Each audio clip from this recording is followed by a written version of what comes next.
Hello, everybody. My name is Ben Gehagen, Vice Chair of the Newbury Conservation Commission.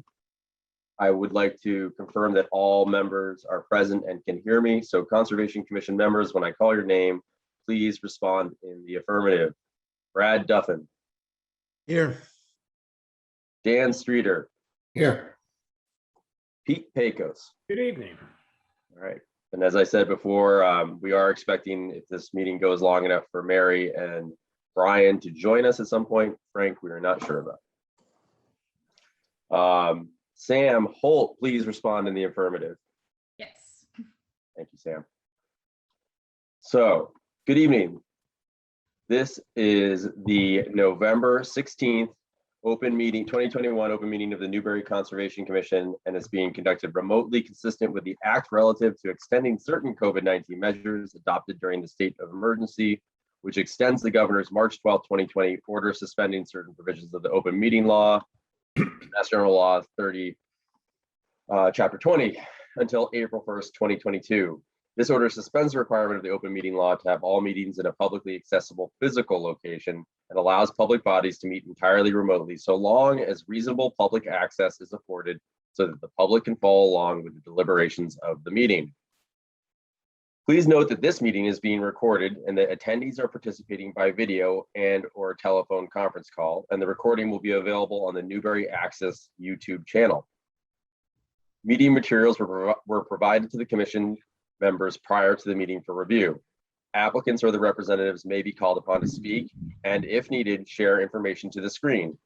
Please state your intention after you have been called. Some ground rules for the meeting tonight. Before we turn to the first item on the agenda, I'm going to go over these. So I, acting as chair, will introduce each speaker on the agenda. After speakers conclude their remarks, I will go down the list of commission members, inviting each by name to provide any further comment, questions, or motions. Please wait until your name is called. Further, for all attendees except commission members and staff, please remember to mute your computer using the mute button on the lower left, or your phone. *6 will toggle your mute unmute when you are not speaking. Please use earbuds or earphones with tablets and cell phones. Please remember to speak clearly and in a way that helps generate accurate minutes. Please be aware that video participants can see you and that you should take care not to screen share your computer. Anything that you broadcast may be captured by the recording. So folks who are doing this on iPhone, turn the video off or don't carry it around with you at the house, wherever you go in the house. For any response to a question, please wait until I yield the floor to you and state your name before speaking. If commission members wish to engage in discussion with other members, please do so through me, taking care to identify yourself and when you wish to speak. For public comment, there will be an opportunity for public comment and questions during public hearings. After commission members have spoken, we will afford the public an opportunity to comment and/or ask questions as follows. Samantha will seek questions and comments through the Zoom raise hand function. To raise your hand, you hover over the bottom of the Zoom window below the photo gallery and click on the yellow hand that appears. If you don't see a yellow hand, click on the participants button. A list of participants will open and display on the right, and at the bottom of this participant area, you will see an option to click the raise hand button. Please ensure your name is fully and correctly displayed on the participant list, and you can rename yourself by using the more function next to your name. To raise your hand, and if you're a telephone participant, hit *9 on your phone keypad. We will then allow questions and comments from members of the public who have raised their hands in the order in which they are listed, which is determined by the order in which people click on the raise hand function. Each participant will be called on to provide his or her name and address and then ask a question or make a comment.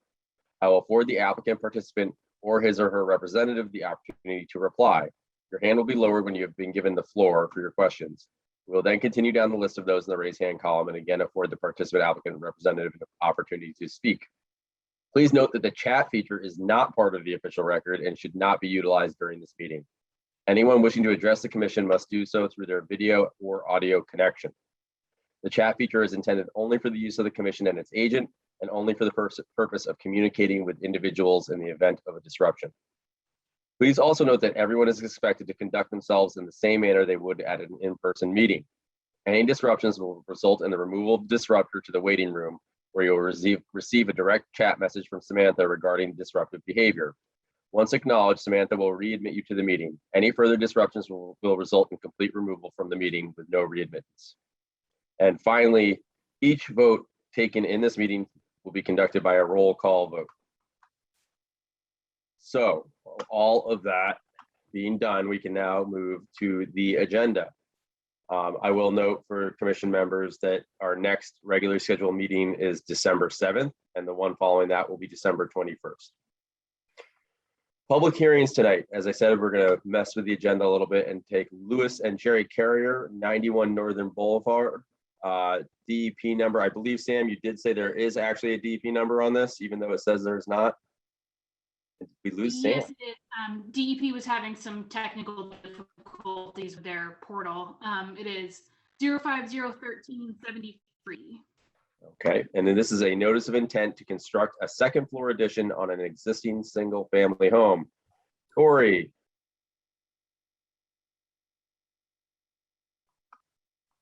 Yes, I'm here. All right, please let us know what this project is all about. Sure. So my clients have been up on the island for a number of years, and they have a small little house, kind of a bungalow style that's been there for a while.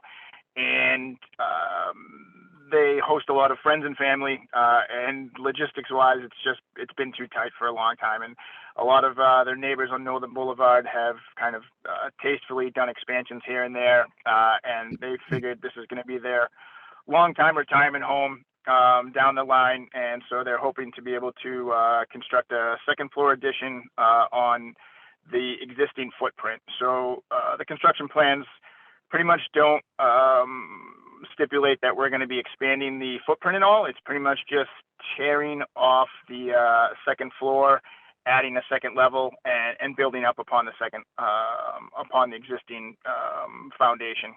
So it really shouldn't impede anything in terms of what's there now. It's just kind of the construction process of adding the second level. And what we're trying to do is we got kind of lucky with this project is they have a decent amount of room. They have a driveway on both the left-hand side and the right-hand side. So it allows us to be able to stage materials on one side of their driveway, and then on the other side would be a dumpster. So it kind of behooves us to really keep the footprint of the construction project pretty low. Okay.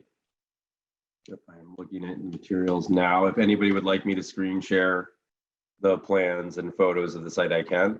That'd be great, I think, Ben. Okay. Yeah, they're not very clear on the Dropbox, that's for sure. Hopefully everybody can see the photos of the house here. Yep. Yep, looks good. Okay.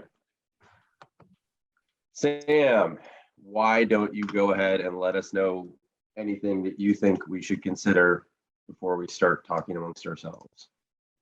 I don't think there's too much to really worry about. They've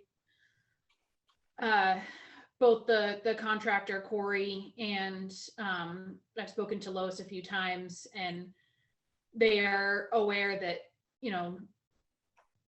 the whole issue with anything that any vegetation or anything that gets disturbed should be replaced. And there's not really a whole lot surrounding it to worry about. There's not really a lot of, resource around it to worry about.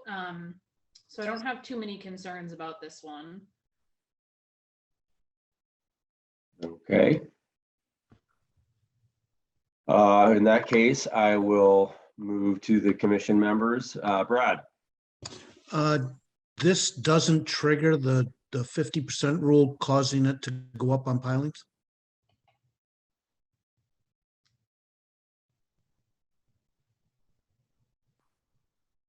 I'm sorry, this is Corey again. Did you want me to speak to that?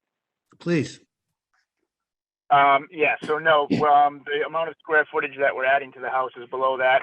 We've already talked to the building department, and we've gone through zoning already, and we've been fully approved with zoning in terms of not having to raise anything on pilings. Okay, I'm good. Thank you. Sure. Daniel. So I'm looking at a bunch of wooden posts. I'm just trying to confirm that there's no real new footings or foundation work to be done. It's just all going to be using what's there now. That's correct. Yeah, no footings or foundations or anything will be disturbing the sand. It will all be built upon what's existing now. All right, thank you. That's it. Pete, I don't think I have anything. Thanks. my one question would just be about what specifics were in the application about replanting any dune grass that was damaged around the back and sides of the house, because it does look like there's grass right up to the house through most of the area. So just build it up as far as how you're planning to stage and then replant. Yeah, exactly. So I spoke to Sam with that, and on the driveway side, there's minimal grass there, but if we do disturb anything on the rear of the house or anything, we'll definitely replant with native species that's deemed appropriate. We have no problem doing that. And Sam, it's dune currently, it looks like from the pictures, it's currently dune grass. Yeah, most of what would potentially end up getting disturbed from like, you know, scaffolding and things like that would be dune grass and a little bit of lawn grass and things like that. Yeah, so I would just think it's probably important that we do our standard conditions for replanting dune grass and then checking in after a period of time to determine that it was successful and augmenting that replanting if there was unsuccessful transplants. That's what we typically do, correct, Dan? Sounds right.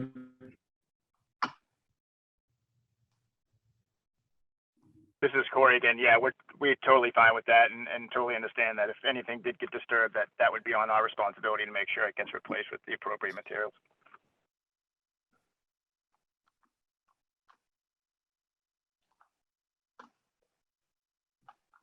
All right. Any other commission members have follow-up thoughts, or is the commission good for the moment?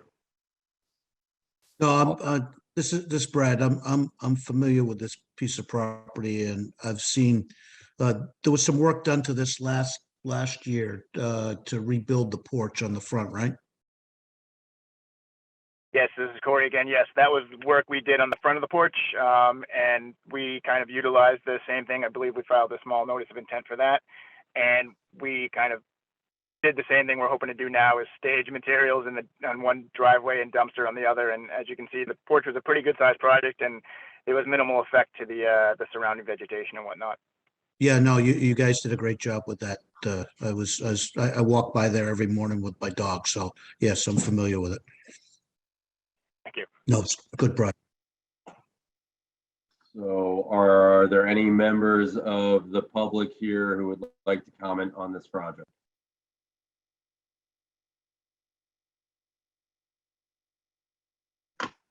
I'd make a motion, Mr. Chair, I'd make the motion to approve. All right, I was just giving it a half a second because I did see another unmuted iPhone. So but happy to take a second on that. Thank you, Brad. Good thing. Second. Okay, let's have a roll call vote. Brad, Aye. Daniel, Yes. Pete. Yes. I will also vote in the affirmative. All right, thank you very much, Corey. Thank you very much, Mr. and Mrs. Carrier. Thank you very much for your time. We appreciate it. Yep, and we'll try and all get in and sign the paperwork as quickly as we can. And then, you know, all the usual waits as far as when you get it, then it's a 10-day appeal process and before you can start work. But good luck with the project. All right, thanks again. Have a great night.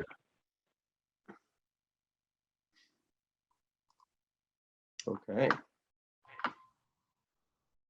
Back to my agenda here. All right, next we will have Janice Martell, 4 Bryn Mawr Way, a request for determination of applicability to reconstruct an existing conforming deck within the same footprint. Who is here for this project? Evening, Jay Martell, Janice's son. Hi, Jay, how are you? Good, how are you, sir? Good, thank you. Why don't you tell us a little bit about what's going on? Okay, the house been in place since when she bought it back in the 70s. It was a complete fire burnout in 2007, I believe. Reconstructed on the existing foundation. This existing deck, approximately off the top of my head, maybe 16 by 20, was not reconstructed as back when we did the reconstruction for the fire. It was in decent shape, but over the last decade, it's deteriorated a little bit. We're trying to just bring it up to code and make it conform as much as we can without disturbing anything. We're not increasing the footprint. The contractor would like to redo the footings to bring them to code. There's 4 footings that are in the sand outside of the dune. No grass really around it. And so we're just looking to reconstruct it as is in place and just do what we need to make it up to code. And we've met with Sam out on site. We've also met with the building inspector. And I believe everybody is good with looking for an RDA for it. We have some good spots for storage out in the front of it. I attached some pictures with it out in the front of the house for storage. It'll be a small, quick project, hopefully. Okay, thank you. Sam, what are you thinking here? Yep, I did go out there and I took a look at it. That was very shortly after I started. I think it must have been back in August, and it's pretty open. There is some dune grass and stuff and sand out in the back. It's not super heavily vegetated. Would be really, really easy for them to replace stuff if anything were to get disturbed. And I think if they plan to put the footings and everything back in the same place, and I don't believe they're planning on expanding the footprint at all, so I think it should be all set. Okay. Brad, I'm good. Dan, Looks good. Pete. I'm okay as well. Okay. My only, so Jay, are you gonna reuse the existing sonotubes? Is that what you're saying? Or are you gonna dig and excavate and put in new sonotubes? I think, but with the building inspector's guidance, I think that they wanted to up them from, I believe, 8 to 12. I'm not sure what the code is for you guys. But it would be, like Sam said, it would be same footprint. We'd maybe be expanding in that sand area with no vegetation, planted grass to bring the footings up to code.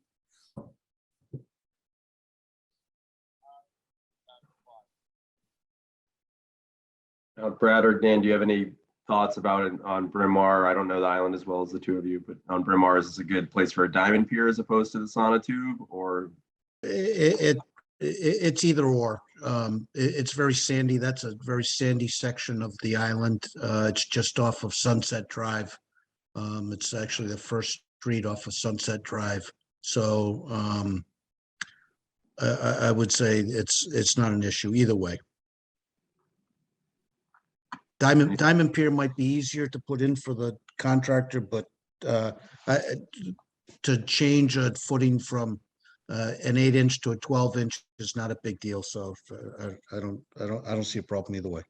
Yeah, I think that if and then to pull the existing 8 inches, they'd have to excavate anyways. So or they just put it, if it's got a bolt on it, they'll put a ring on it and just pull it right out. yeah, but I guess my point is you're going to disturb everything getting them out anyways if this was brand, spanking new. I don't see that really as an issue, because taking down that deck there's going to be some disturbance, but it's all sand right there right now, according to the petitioner and what Sam said. So it's not a concern from my perspective. Okay. Is there anyone? I know the answer to this because it's all professionals and one other applicant. So, but is there anyone here who would like to comment on this hearing? Seeing none, I will entertain any further comments from the board or the commission, or a vote. A motion to vote. So moved. Second. All right, roll call vote. Brad, Aye. Dan, Yes. Pete, Yes. and I will also vote yes. Thank you very much, Mr. Martell. Thank you all. I appreciate it. Have a good night. Okay. Thank you very much. Man, I almost just pressed the leave button. I guess I'm already ready to go. All right. So, sorry, I gotta find my mouse. We keep going at this pace, Mary will never get in. And I know this is the lightest agenda we've had in a long, long time. Maybe we can go back to once a month meetings. Oh, did I say that? And careful what you wish for.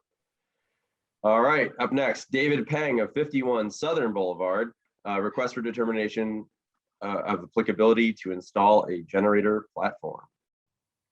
Who is here for this tonight? Yeah, it's Tom Gorenflow. I am the contractor doing work on the property at 51 Southern for the Pengs. And so what we were proposing to do was add a generator to the one side of the house, taking a few pictures. And I guess we're going to put it on a platform, as it's my understanding that it needs to be elevated 2 feet above grade. We've done this in the past. I've done a number of them. There's a couple of pictures, like I said, that maybe you have in front of you. There's one that I did on Melody Lane about 7 months ago, and that's what you're looking at there. And I propose to do the same thing that you see in that picture, if you have that. And the other picture just shows the location. Yeah, so that's photo B. That's what I propose to do. And photo A is the location on the property. As you can see, it's all on crushed stone now and has stone walls on either side of it. So that's about the extent of the project.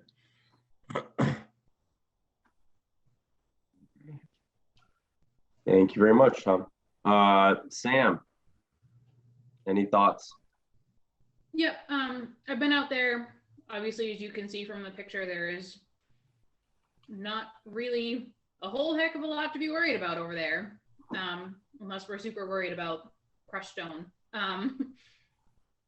It is in the V zone, but I believe the actual elevation at the property is higher than the floodplain elevation. I believe, Tom, what did you say that was at?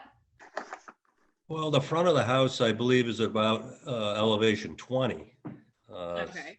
And so down there on the crushed stone is probably, 18.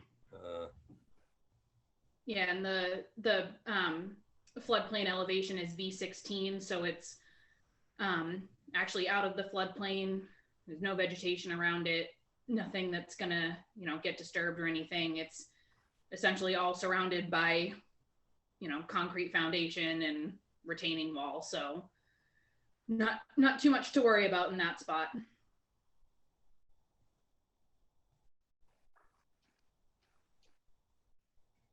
Okay, Brad.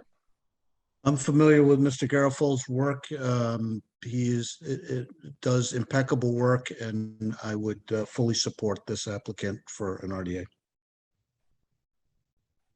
Okay, Dan. The only question comes to mind for me is just your connection into the house. That's all in that same sort of gravelly driveway area. What was the question? Just, you will have to do some sort of trenching to bring the line into the house. That's all in that disturbed area? Well, right. That area there of stone is a pretty good sized area of stone. So it runs down the whole side of the house there.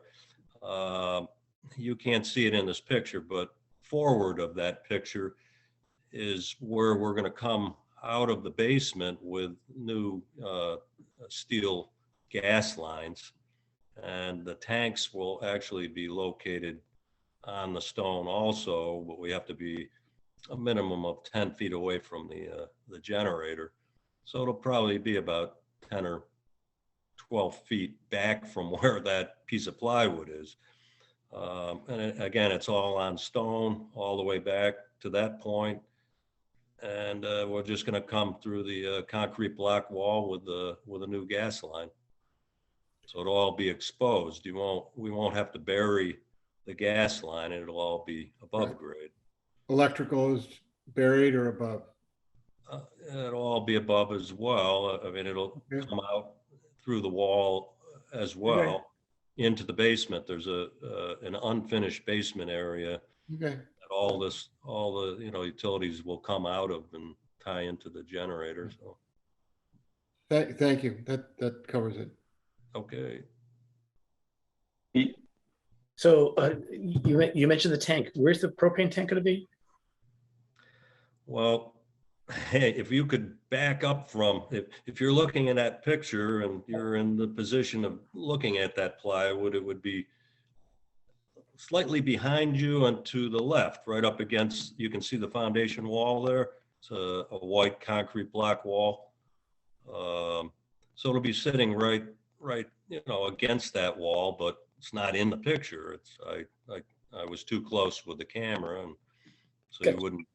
Gotcha. So the tank's going to be secured somehow?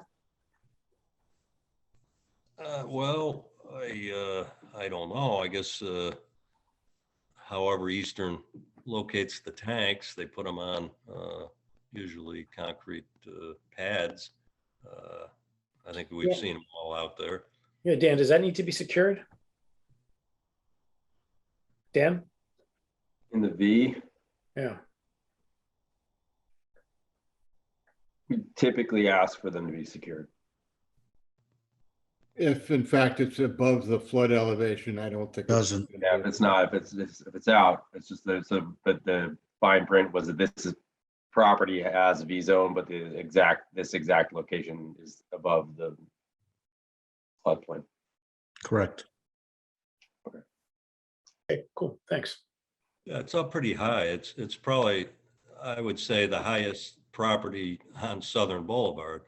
Kind of crowns up and then pitches down in both directions on Southern. So they're in a pretty good spot there. Pete covered my only question. Make a So- motion to approve. I am gonna, for the formality, just make sure that none of Tom's colleagues and peers here want to give him a hard time about his plan. Are there any members of the public who would like to speak on this project? Nope. All right, Brad, go for it. Motion to approve. Any seconds? Second. All right, roll call vote. Brad, Aye. Dan, Yes, Pete, Yes. and I will also vote yes. Thank you very much, Tom. All right, thank you. I had one question, if I might. Yeah. Related to this, given that this property is at that elevation and you're in a surrounding like this, why couldn't we just pour concrete on that stone? Put a form together and pour concrete and then place the generator on that. Would that be, it's, I guess I don't always understand, everything that goes into this and all the commission rules and bylaws and flood elevation rules, but is that possible to do here?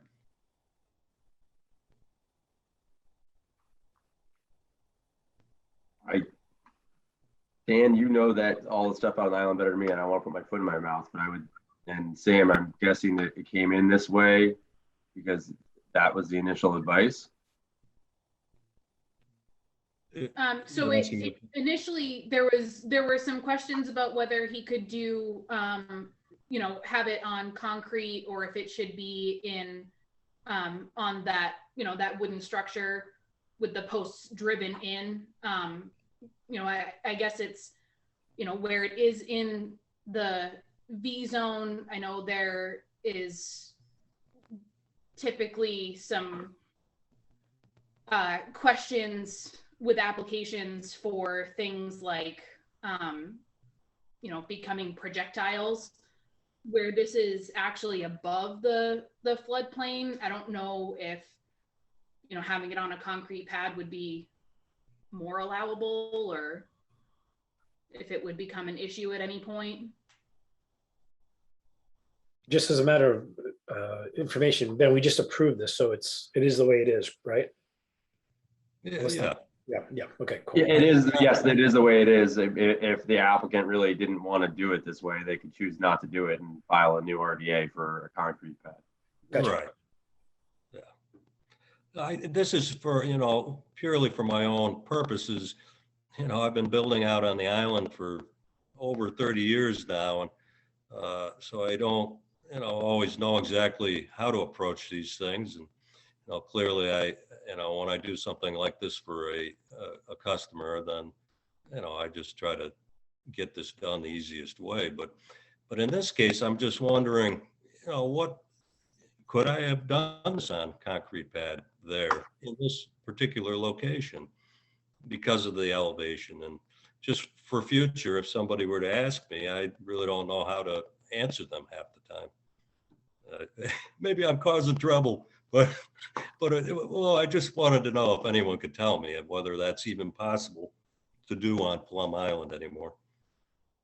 So I think some of the 2 feet is just related to the movement of sand by wind. But it's in that particular area, I think you can make a case that there's no sand flying around in there. You've got a hard structure on both. You're like in a corner there almost, right? Right. I mean, I think you can make a strong case to just use a pad there if it's in fact above the flood elevation. Right. But then you'd have to, I guess, show some documentation that you're at that flood elevation. Yeah, and it'd have to be a real case by case thing. And I think that Dan's point's a good one. And what I was just going to say is that coming in with the design you came in with, we had one question and you flew right through. And if you'd come in with a concrete pad, then there probably would have been a lot more questions. And so, I mean, if you get a site like this and you really, you're above, floodplain and you don't think a sand's an issue, then you could bring in a concrete pad. I wouldn't say, if you feel like you have a strong case, but this is one of those things where you came in with something that was going to get your clients through really quickly and they're going to have their generator and everybody's going to be happy. Right. Yep. Yeah. Okay. Not just, didn't want to waste too much of your time, but it's just, a lot of times, when you're in a position like mine, you just don't know how to answer the question. And so now I've sort of gotten a little bit of information. That's good. I appreciate it. Thank you. Thank you. Have a great night. All right, you too.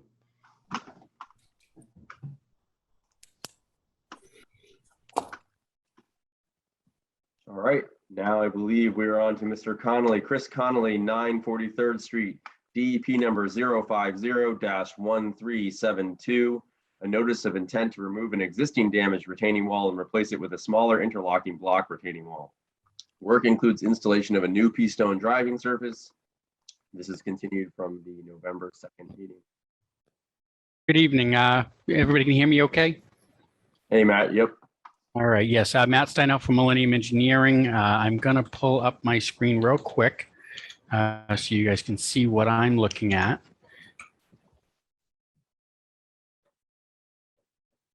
All right. Can everybody see that? Yes.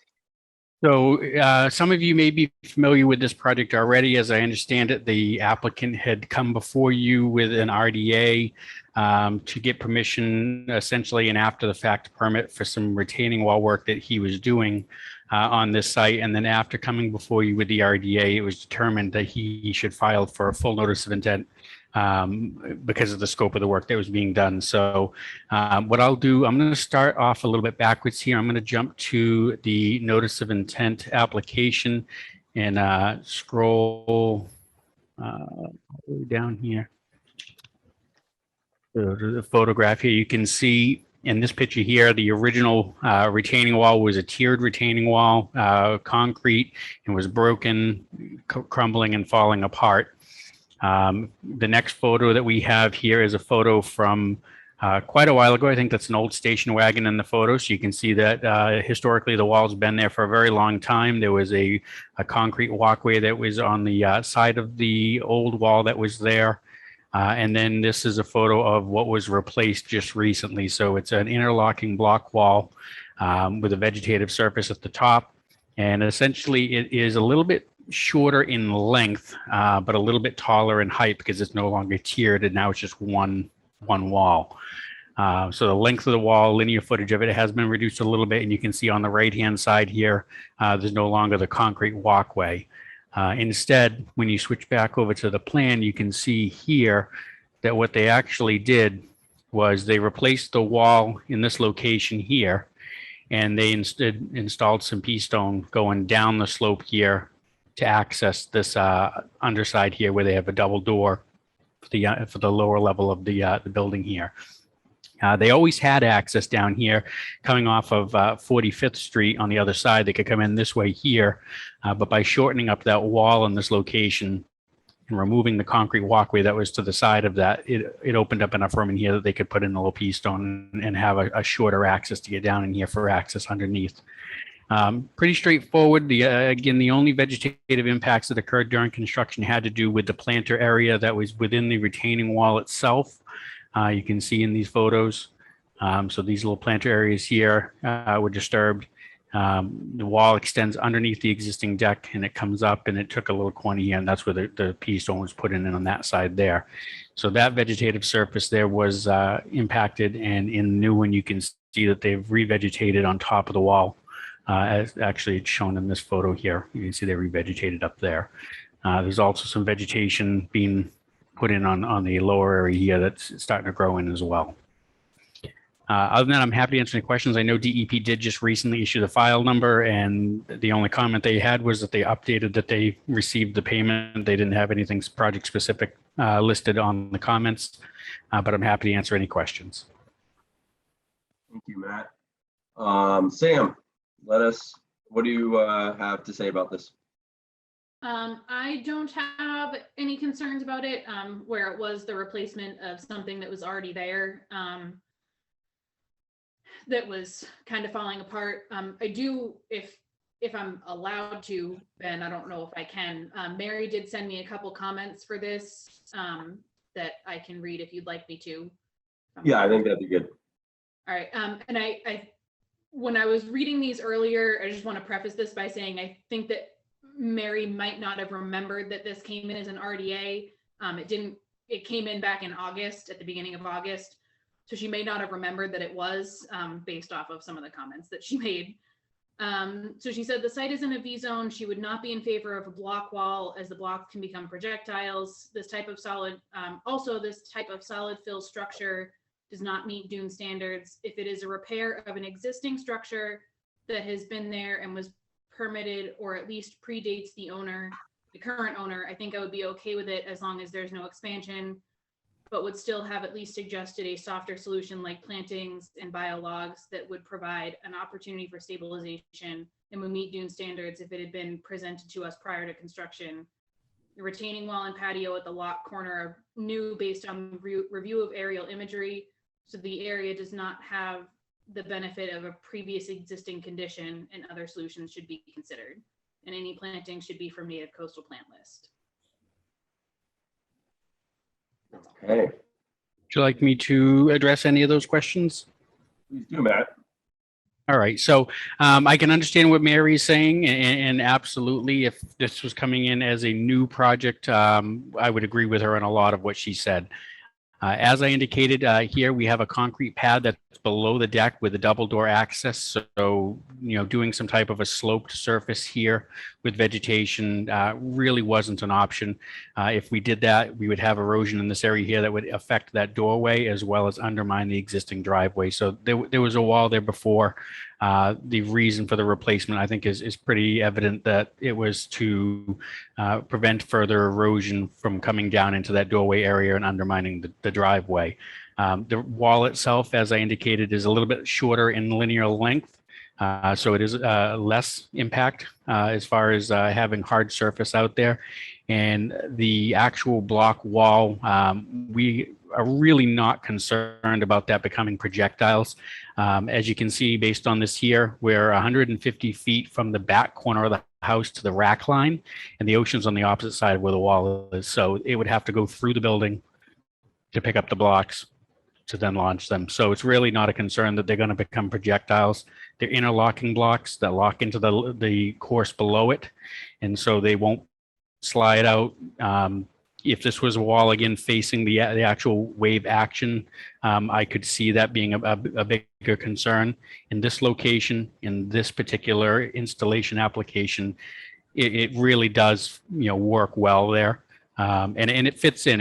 I don't have another photo there, but there was an older block wall with a patio installed on the opposite side of the door there, and the wall is a very similar material and was allowed at that time. So it kind of matches with what's out there on site already. Thank you, Matt. Brad, No comment. no comment. Daniel. So I'm going to just ask a question about the pea stone, added pea stone. What was in that area? Do you know, Matt? I know a little bit. So when I look at the aerial photos on Google Earth, this here was like a hard pack sand area, a sand gravel area, because they did have an access off this here and they would drive down here. So it wasn't like beach sand, it was structurally strong enough that a vehicle could drive down there. In addition to that, the portion going along the driveway here was in part concrete walkway. So that concrete was removed, the wall was shortened, and the pea stone coming in off this side here really took the footprint of that. The additional impact is what's down here on the lower area. And again, they drove down there before, so they essentially put in, fresh gravel in an area that they already drove on. Okay. So I went out there today. I'm just going to make an observation. A lot of the area to the left to the inland portion of the lot there, that's all been grubbed out. There's nothing growing. I'm just sort of wondering what the plan is there, and if there's any opportunities to have the applicant plant as much of the area as possible with some native species, American beach grass or other native species. Are you talking about this area right here where my cursor is, kind of in where the fence is? And this, all the way across to 45th Street. It's just this whole side. Yeah, I mean, it looked to me like it was just in some of the photos, the aerial photography, it looks heavily vegetated, and there's just nothing there now. So yeah, I don't know what was there going back too far in the aerials, but I do agree with you that there's not much there today. I think if the commission wanted to make that a condition of the approval, that they work with the agent to come up with a couple different plants or shrubs from the coastal zone management list of approved plantings for the beach, that we can come up with something to put along the fence line in here, and maybe up here on the front if there's some additional opportunity to get some plantings in there as well. I know there's lots of nice flowering shrubs and things like that belong on the beach that make for great habitat and things for birds and things like that would work well out there. Yeah, I mean, I just think it would benefit them being stabilized in some way. Yep. So if you think we should, if you think it would be agreeable to add a condition like that, then perhaps we should do so.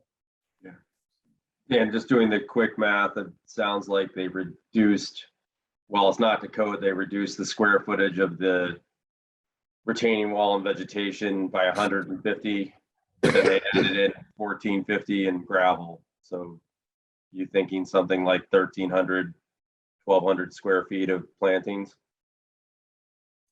Yeah, that would be, that would perhaps be a way of sort of specifying an amount, but I think they gotta be gonna plant something there. It's not particularly attractive now, so. Yeah, my concern with agreeing to a number as large as that on a site like this here is the site isn't all that large and it's not really mitigation because it's not being proposed for damage to vegetation that was part of this project. So I can't really quantify and say that, 1,400 square feet minus 150 is the right number. But I think if you guys are open to the idea of the applicant working with the agent, to identify those appropriate areas, I think, he'd be open to that idea. If we had to put a number on it, I think 1,400, when I'm looking at the length of the property here, it's 140 feet long. So we're talking, a 6 foot, 7 foot wide strip, the entire length. I mean, it's a pretty large area. Yeah, I mean, my thought, Matt, was that having a number gives both your client and us certainty. And so rather than just saying work it out with Sam, I think Sure. that's good for both sides. So that was my thought, but let's hear from Pete.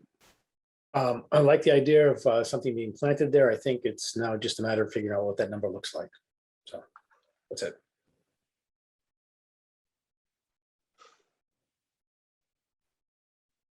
Yeah, I mean, I think something in the realm of 1,000 to 1,200 square feet is pretty reasonable. It's 140 feet long. Dan, you were saying kind of, and I'm looking at aerial imagery too. It looks like there's a lot of available space there, and whether it's, I'm not saying every inch of it has to be covered, obviously, you're going to space things out and you want everything to be right, but yeah, native plants. Brad doesn't like this at all. He's done with this. Yeah, I would say, native plants off the list from CZM and use that. Sure. 1,000 feet sound good to you, Dan? Yeah, I mean, it's just, there's gonna be some planning going on. I don't know, 1,000 feet's fine with me, but, I think it would just benefit the area and adjacent properties, if that was stabilized with vegetation and not this sort of, and native species. Yeah, I think it has to be off the planting list. So,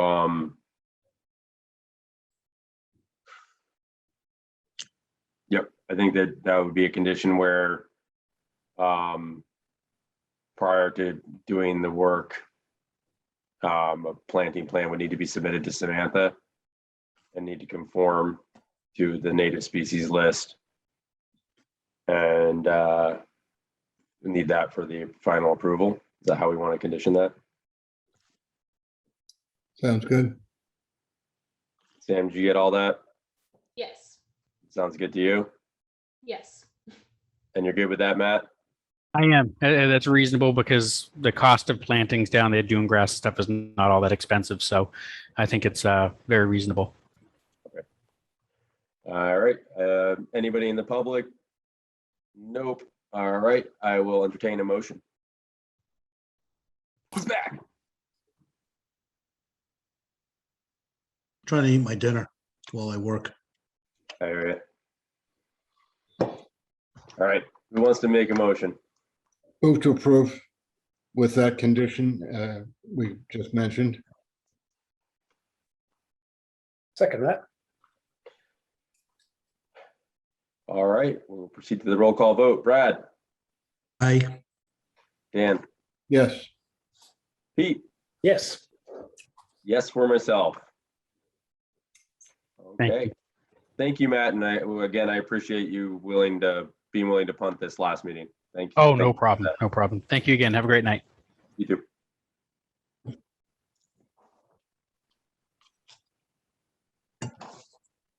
All Before right. we move forward with anything, I don't see Tom here. I know Tom was in another hearing as well. So I'm assuming that he is not done yet. So the Bandetti and the Manti hearings, we're gonna probably have to skip them. I do have some. Skip 'em. Yeah, let's skip them for now. Yeah. And we're waiting So then going to the COC, we're also waiting to hear from them pending the outcome of tonight in Newburyport, or are they good to go? Yep, Patrick is here and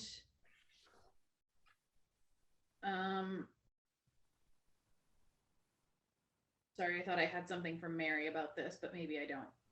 I think she said no new information from her end. Okay. Patrick, are you here? Yeah, can you guys hear me? Can. Excellent. So Patrick Seacamp Environmental. Still hear me? Yep. Yeah, okay.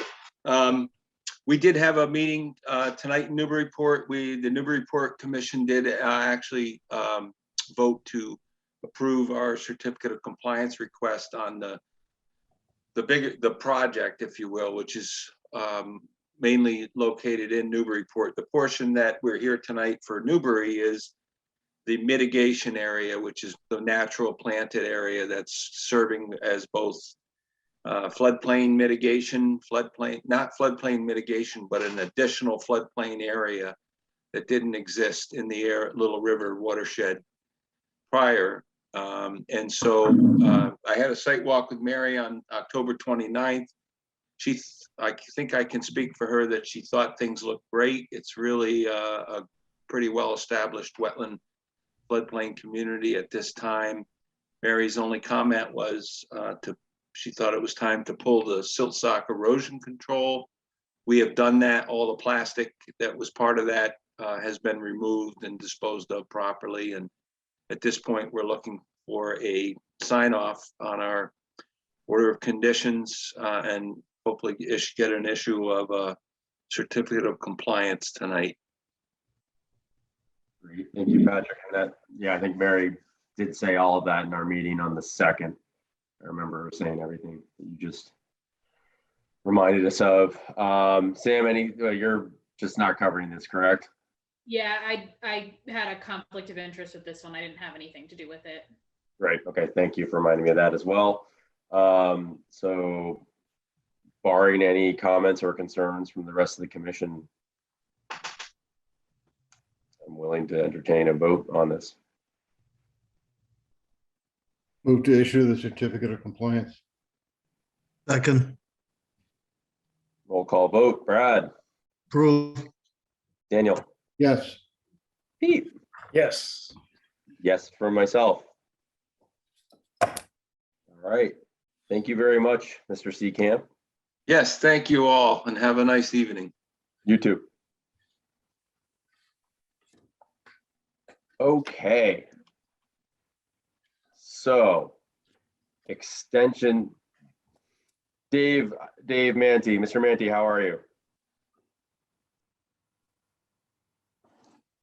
Hey, Ben, how are you? I'm good. You doing all right tonight? Somewhat. Stressed out. I hear you. Oh, here's Tom. I was about to say, Okay, Tom we're just gonna came up. obviously have to wait for Tom here. Yeah, I didn't- Tom, how you doing? We're about to go do something else. Okay, Which is Hutchins up right now? Is that, we can do Hutchins. I think Mary was hoping to be here for Zero Pine Island, and she should hopefully be here in like 3 minutes.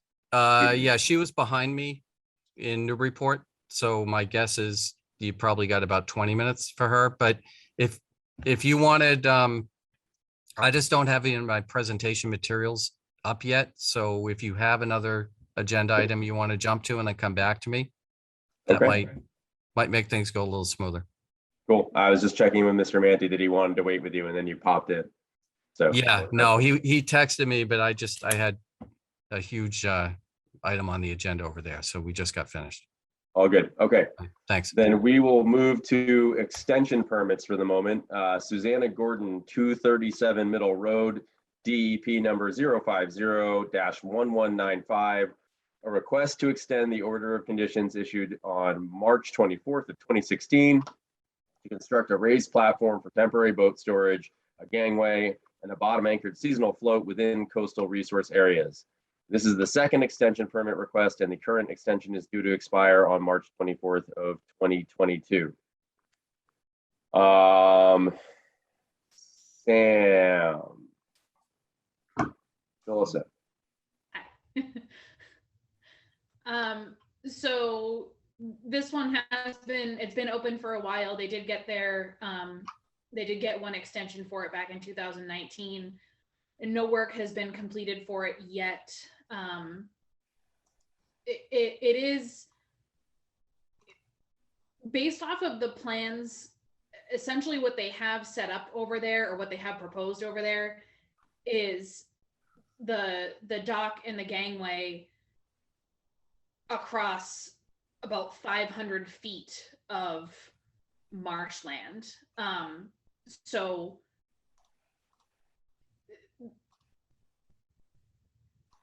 it's kind of a funky setup that they have going on. But Sam, does something exist there now? I don't believe there's anything out there right now, no. Yeah, So this was previously approved? This was approved in 2016, yeah. And did they say what the holdup is on this? She did not say anything about what the reason was, and I don't see that anyone else who's currently participating in the meeting is here for this. They are not required to be present for extension permits. So I'm assuming that they decided not to come in. So I don't know what the holdup was. I believe that Ben, they purchased the property in 2018, right? that's according to public record, this property. So the whoever got the permit initially, it appears they then sold the property. I don't think it was a family member because it was not a bargain sale. It was a fair market sale, according to public records. And so as you can see, there's no proposed gangway or anything across the marsh. There's a 500, and basically they'll be walking across the marsh to access a elevated 1-to-1 width to height ratio with 3/4 inch spacing platform with a gangway, then down to a temporary float. So I basically, where I am at on this thing, and I've never been in this position before, so Brian and I went into, I guess what I'm saying is that were this to come in today, I don't believe it's permittable.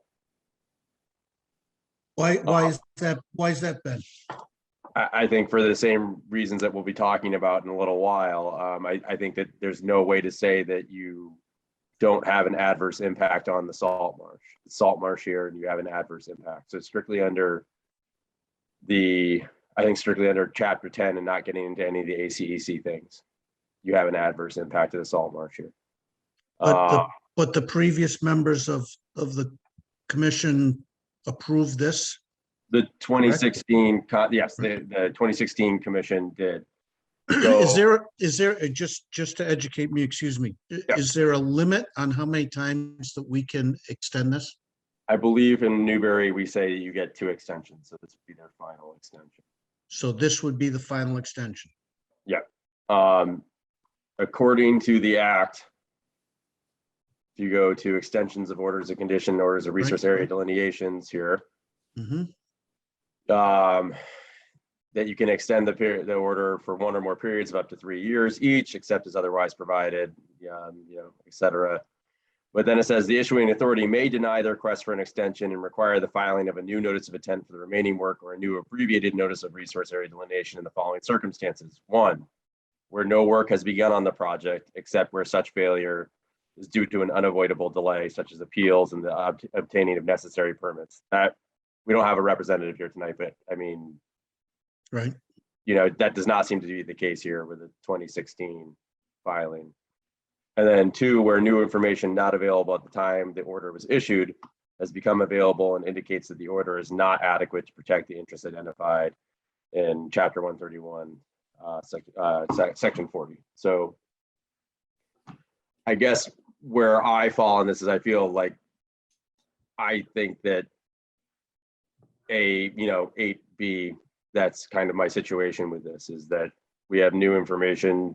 I don't feel like prior iterations of the commission were approaching these types of structures correctly when it comes to the WPA.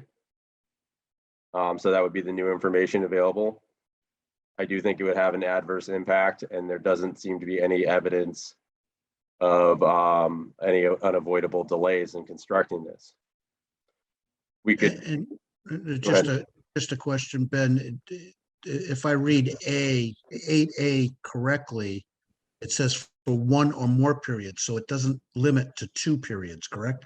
Correct. I think that in our existing bylaw, there's like, and I'm not saying this 100%, Brad, is that my memory of when we went in to amend the bylaw to bring it to town meeting is that the existing language under extensions already says 2. I don't know why. What document is this here that we're reading from? This Is is this the WPA? This is 310. This is 310. This is the Yeah. Wetlands Protection Act, the That's state Wetlands WPA. Protection Act. Yep. What I'm saying is the town Bylaw, bylaw, I think existing current- bylaw, not the existing- proposed. Yes, the existing bylaw, I believe when we opened it up and started playing with it, already said 2. Sam, do you know that that's a fact? I'm not sure. Okay. My understanding was that I thought under the state regulations that it could be issued, that an extension could be issued up to 3 times for up to a period of 3 years each. But I may have gotten incorrect information. Yeah, so the way I read this is 1 or more, and it's at the discretion of the board, how many 1 or more equals. If Ben's correct on a bylaw, then I think we need to look at that, but at least the WPA gives us the discretion for beyond more than 1. Yeah, I mean, And so we don't have to worry about whether or not this is the 3rd, this is only the 2nd, right? Yeah. Okay.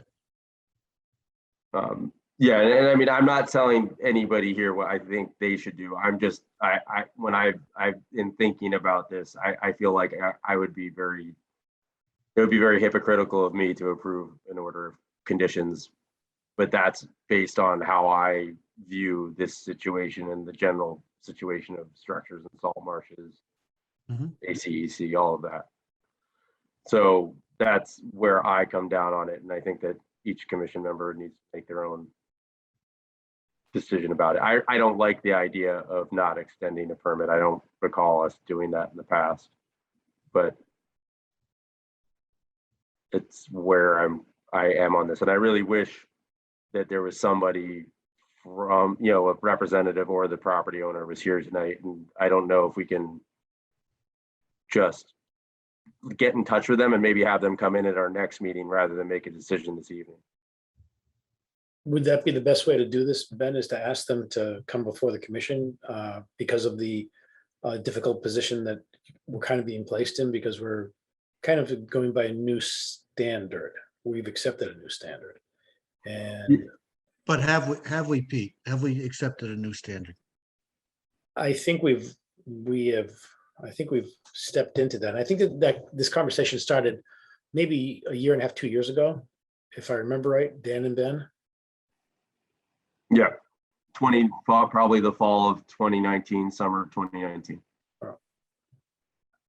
I think one thing that's changed is the one, it's now 1.5 to 1 is the accepted height above the salt marsh. So and that has some, scientific basis. It's not arbitrary or anything. So that's sort of like new information, not provided by the applicant, but changes things.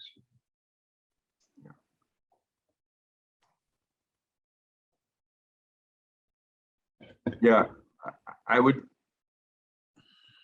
I have a little bit of difficulty. I appreciate the background and the way that you have interpreted this in the past to make that, Dan, the 1.5 to 1, but there's nothing really in writing so from my non-legal scholar perspective, I would say that would open us up to an appeal, whereas it's not in writing. Maybe Yeah. by previous decree or previous decisions, that could be a precedent, but without it being in writing, I would probably not agree with that. well, the 1.5 to 1 is in writing. It's a guideline. And sorry, can I just jump in for a second? Extension orders, the decisions on extension orders cannot be appealed. So whatever decision gets made by the commission, whether it's tonight or if we get the applicant or representative to come in and it gets made later, that decision cannot be appealed once it's made and issued. Yeah, so I have a philosophical problem with taking away an approved permit that was sold with the house, and these people, whatever their decision or hardship may have been that caused them not to exercise on this permit, at least for the first extension, I would have a difficult time not approving this. Yeah, I think it'd be, Brad, I mean, I think that's the struggle I'm having too right now. And what I'm trying to figure out and why I'd like to talk to the applicant is that I totally agree with you. If this is an applicant who's sitting here saying like, I really want to get this done. I bought it with the house. We want to get it done next spring. If this is an applicant who's like, I plan to move next spring and I don't want to lose resale value. Yeah, I got it. We're going to be looking at the same problem perpetually down the road. Then I think that's a different situation to me. I think this is a perfect example of grandfathering this in. I think that's what if you open the dictionary and said grandfather clause, this particular project would be pictured right next to it. Anyways, I guess I will, I entertain a motion from the commission, unless there's further discussion people want to have. I would also agree that with Pete, I think that it's important that the applicant is here for that. I'd like to make a motion to take no action on this matter tonight and take it up at our next meeting. Hopefully with the applicant present. Seconded. All right, roll call vote. Aye. Dan? Yes. Pete? Yes. Yes. Okay. All right, going back to the agenda. Tom, how are you? And are you ready to do 7 Hutchins Way?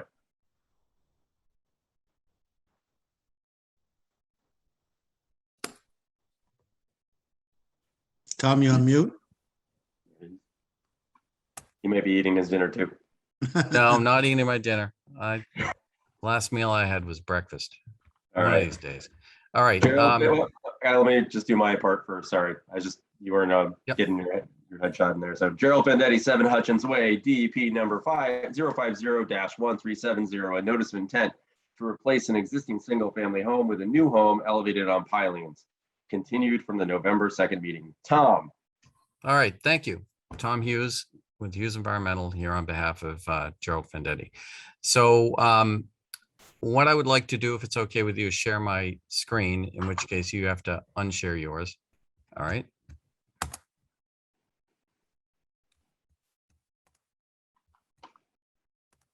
Okay, if you recall, we presented this project at the last hearing and we got some feedback from the commission. And our plan was to come back into you guys, make sure that these issues, and actually it was 2 meetings ago, I think.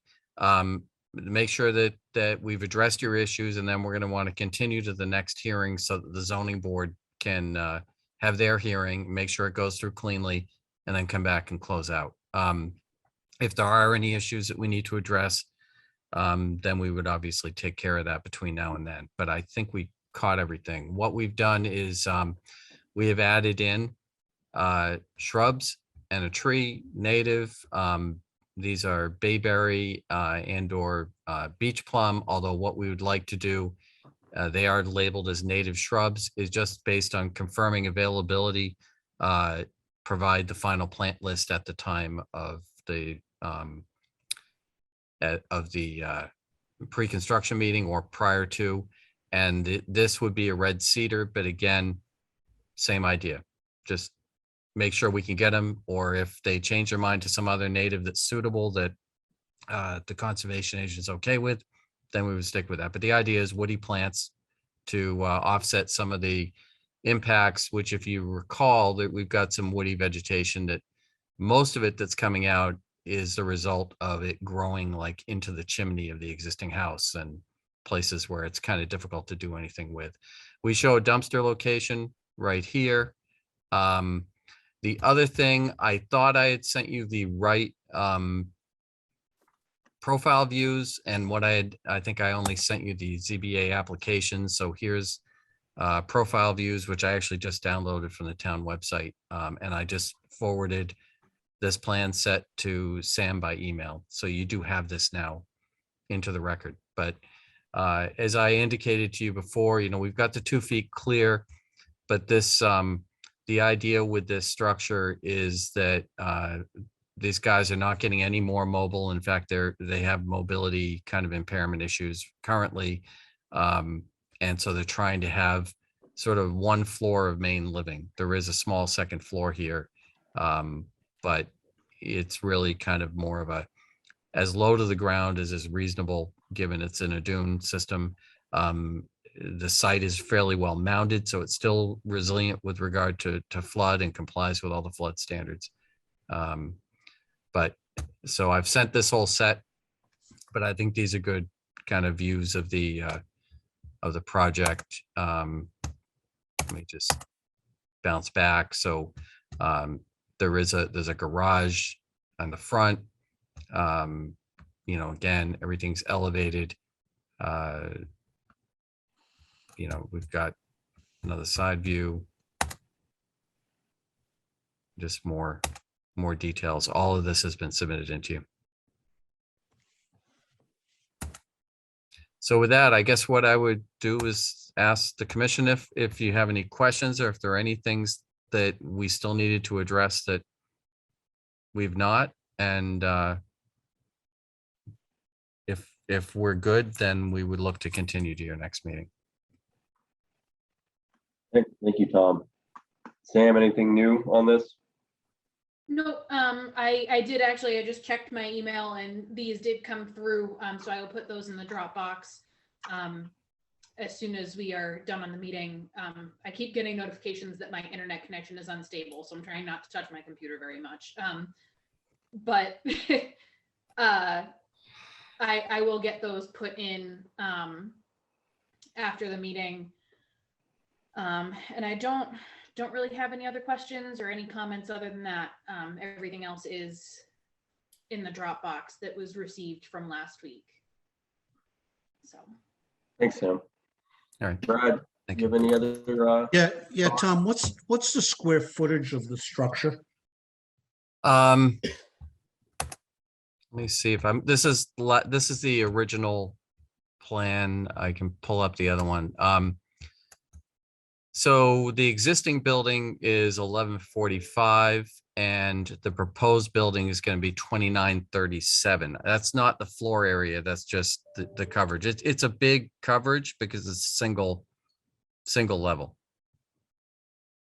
So the building is 2937. What's the overall square footage of the structure? Well, that is the overall square footage of the structure as the crow flies, looking down on it. Okay. Yep. That's So the that's 2937. So that's the footprint. Right, that's the footprint. If you're looking for like floor area stuff, Yes. I yeah, would have to. Oh, you know what I did? I just closed the zoning application, but I actually have that. That should have that on there. I don't usually get floor area ratio stuff, but it does comply that this lot is a triple lot. Yeah. So it's got a lot of ground with which to get your 25 and 20%. Well, so as you know, Tom, these are neighbors of mine that as the crow flies, and because of my position on the commission, everybody seems to want to come and gripe to me about any little thing that goes on out here. And there's a bad rumor going around that this is a 4,000 square foot structure, which I said, I said, geez, I looked at the plans and I did not see that kind of square footage. I mean, there's a small second floor, 2937. You know, that incorporates the garage and the building. I don't see that kind of square footage, but whether or not it's got that kind of floor area, you know, I doubt it. But its floor area is sort of an irrelevant thing. The zoning hearing is coming up, so anybody who's concerned about that type of issue can go and voice that at the zoning hearing. Right, and there was also some concern about an ancillary structure that would house either an antenna or an observation tower or something like that. Do you know of any of that? No, I mean, I think what we're applying for, right, is this structure elevated on piles with a utility chase, and the utilities is shown and the driveway is shown. I got it. And what we've also provided you is this. So maybe they're talking about, you know, this upper office area here, I don't know. but Okay, it's, you know, this is anything beyond where we contact the ground within the floodplain and how the water flows and the sand moves. got it. In Got terms it. of I height understand. is for the zoning board. I got it. Okay, thank you, Tom. Yeah. Hey, Dan, Yeah, Tom, I'm just sort of curious about this. Was flush framing was mentioned for the floor. Is that just Right. the joist or like in plane with like the steel rim joist kind of thing? Yeah, they basically rest, my understanding of it, and again, I'm not a contractor, but I've talked to enough people about it, is instead of things resting on top of the pile, it basically goes in the web of the pile. Correct. And what happens is there are some challenges with doing that, right? Because now when you're running, you know, utility wires and lines and whatever, you generally have to try to go parallel to the joists and minimize your cut throughs, and it has to be designed appropriately, and you can use, you know, engineered lumber in order to be able to do cut throughs that don't compromise the structure. But it's a way of compressing it. And they were trying to not, they're not ready for a ramp yet. So they were trying to, though, keep it to just a couple stairs. They currently, or fairly recently, you may remember, they were living on Fordham Ave. They're no longer in that house, or they're back on Southern, but on Fordham, they built a house and they thought that the elevator was sort of going to solve the mobility issues, and they just found the elevator claustrophobic and just did not work with them. And they would just, they've been on Plum Island for a long time and looking to stay there, but they kind of need the one floor sprawl for most of the living. I don't really have any questions. I just think that contributes to, you know, making this a really good plan, being, you know, flood compliant. It looks very good to me. All right, thank you. Pete? Yeah, this time I don't have anything. Thanks. I also don't have any further comments on this, Tom. Thank you. All right, thank you. And Dave, unless you have something to say about this, we're going to go ahead and motion to continue it. You're good? Yes, I am. Cool. All right, thank you. Yep. That is what you want, correct, Tom? You want a motion to? do Yeah, it? yeah, because we don't have zoning until I think it's the 27th. We're near whatever your next zoning hearing is. It's on that agenda, so we should have been through the zoning, and short of zoning having, forcing changes to the project, then then we'll come back in and close out. And if zoning does have any kind of material effect on the project that affects our NOI, we would then update the NOI plans and have a discussion with you about that. Okay, so you're looking for December 7th? Yes, please. Entertain a Make a motion. motion to continue. Second, Roll call vote. Brad, Aye. Dan, Yes. yes. and I will also vote yes. Okay. All right, we will see if Mary, I texted Mary to see if she was imminently arriving. A moment ago, I've not gotten anything back from her. Oh, she's saying 5 to 10 minutes. Tom and Dave, would you like to wait the 5 to 10 minutes for them to show up, for Mary to show up, or do you want her to just wait in the middle of this? It's up to Tom. Yeah, I mean, do you have another piece of business you want to get to, or? This is it. This is the Well, last.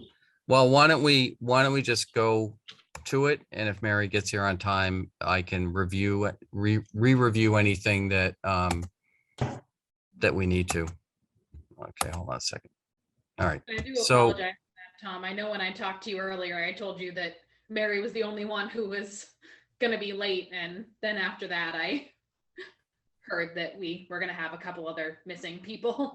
Right. No, I mean, my pressure is I also have an enforcement issue on Newburyport's agenda that's after Mary. So, so I would like to wait, but my problem is then I end up hurting a client on the other end. So if we can just start and, maybe I can recapture some things. So first of all, one of the things that we continued at our last hearing from was to reach out to CZM. And Mr. Mante's done that, reached out to Bob Boeri. Bob referred the issue over to Catherine Glenn, and Mr. Mante had a discussion with Catherine Glenn, who indicated that CZM doesn't approve or deny projects. And David can explain further that conversation. And we've been trying to get a confirming email out of CZM, and we're just not getting it. We sent an email today and copied Sam on it back to them, and but basically the CZM feedback was basically neutral and non-involved on it. And one of the things that I know you guys made a decision on an RDA at the last meeting. I know it's a brackish marsh, Typha augustifolia, different plant, different setting. But there's a lot of stuff you don't know about that project because it wasn't done through a notice of intent. And the fact that there will be some impacts in terms of construction, the temporary things that at the last hearing were a problem that several members discussed about this project was just stepping on the marsh in order to put in these features. We were going to somehow have a temporary impact, and yet the construction impacts of what we're proposing are far less, even in a Typha environment that the other one is in, than this. We are putting our post between plants in an area of high tide bush, which is another plant that is tough to impact. It's a limited footprint. It has through flow decking, so sunlight gets through. There's no shading as compared to the other structure, which in a Typha environment means the top of your Typha is basically going to be against the platform that equipment was resting on. And this is something DEP has reviewed and indicated that they, that they believe that it's approvable. Lastly, we are willing to accept very rigorous conditions. We're willing to accept, and I also do want to offer another thing, and that is that we've allowed Audubon to go out there and treat for pepperweed. And we are willing to evaluate all areas on the property where pepperweed treatment occurred. And if they are devoid of vegetation where the pepperweed was killed off, we'd be willing to put in appropriate salt marsh plugs to match the surrounding and elevation consistent areas of the marsh in order to restore marsh that was perhaps impacted by the invasive. Lastly, this project doesn't involve trampling of the marsh. It doesn't involve the kinds of things, it has a controlled boat on off. A boat is tied up to a dock that is properly anchored, meets marine fisheries BMPs for installing a float and anchoring it. And that other project that was approved by RDA, you have a boat pulling up with no discussion about how it's being anchored or tied up, how it's being attached to a bank, what the characteristics of the bank are, whether or not you can actually pull a boat right up to a plank and get on it and off it. And I'm not disparaging the other project, but I'm just saying that, they're both salt marsh. One may be brackish and one isn't, but the regs are the regs, and either you can permit some type of alteration, even though it's minuscule, or you can't. And in the other case, you decided you can. There were other circumstances, but you decided that there is a point at which you can allow an alteration within a salt marsh. And what we were being told at the last hearing was that that was zero. We've done an awful lot to design this to best management practice. We've reached out to CZM. We have DEP who has communicated directly to the commission staff that this meets performance standards. And we're willing to accept monitoring conditions that it be removed upon any indication, removed or redesigned, working with the commission upon any indication of any adverse effect to the marsh from the structure. The float, the gangway would all be removed from the site and not stored on site. We would have a locking gate, as we've talked about, at the entrance to the platform itself, and that locking gate would only be available to Mr. Manti, to his guests, and to any legitimate researcher or the public safety agencies we talked about before. So for example, had that researcher wanted to use this section of marsh to put in the tower and permitted it on the site, Mr. Manti would have been willing to let them actually use this to access it.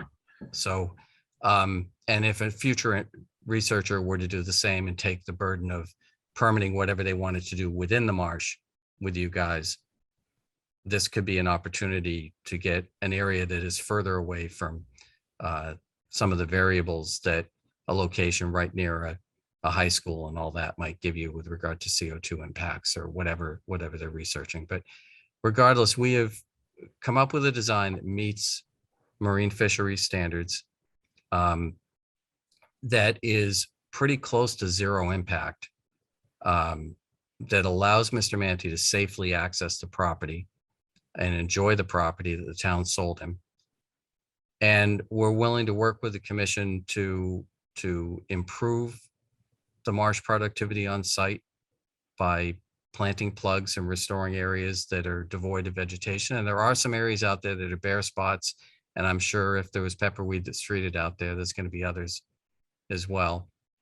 And we're also willing to do, on a perpetual basis, photographs on an annual basis. The first 3 years could be more rigorous reporting where we actually, look at stem counts or whatever, however we want to structure that.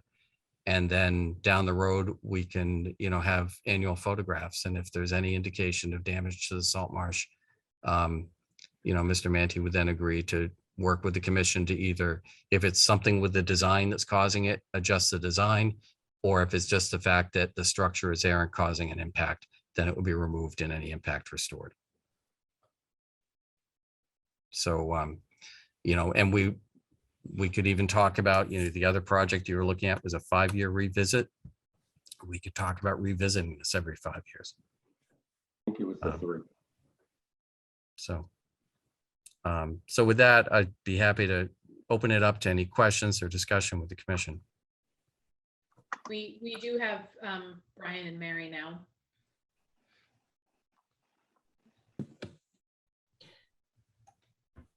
Hi, guys. Hey, Mary. Hey, Brian. Hey. Did you all feel like you got the basic gist of what Brian, you pretty much came in right at the start, and Mary, you came in not far off. Yeah, yep. Okay. I do I got have the gist. questions, so whenever you want. Yep, we will get to that next. Somebody, Tom, are you still sharing the screen, or am I? Yeah. I'm sharing. Do you want me to Yeah, stop? no, it's fine. I thought it was from before. I was looking at something at Adobe myself, and I hid your plan. That was my fault. Thank you.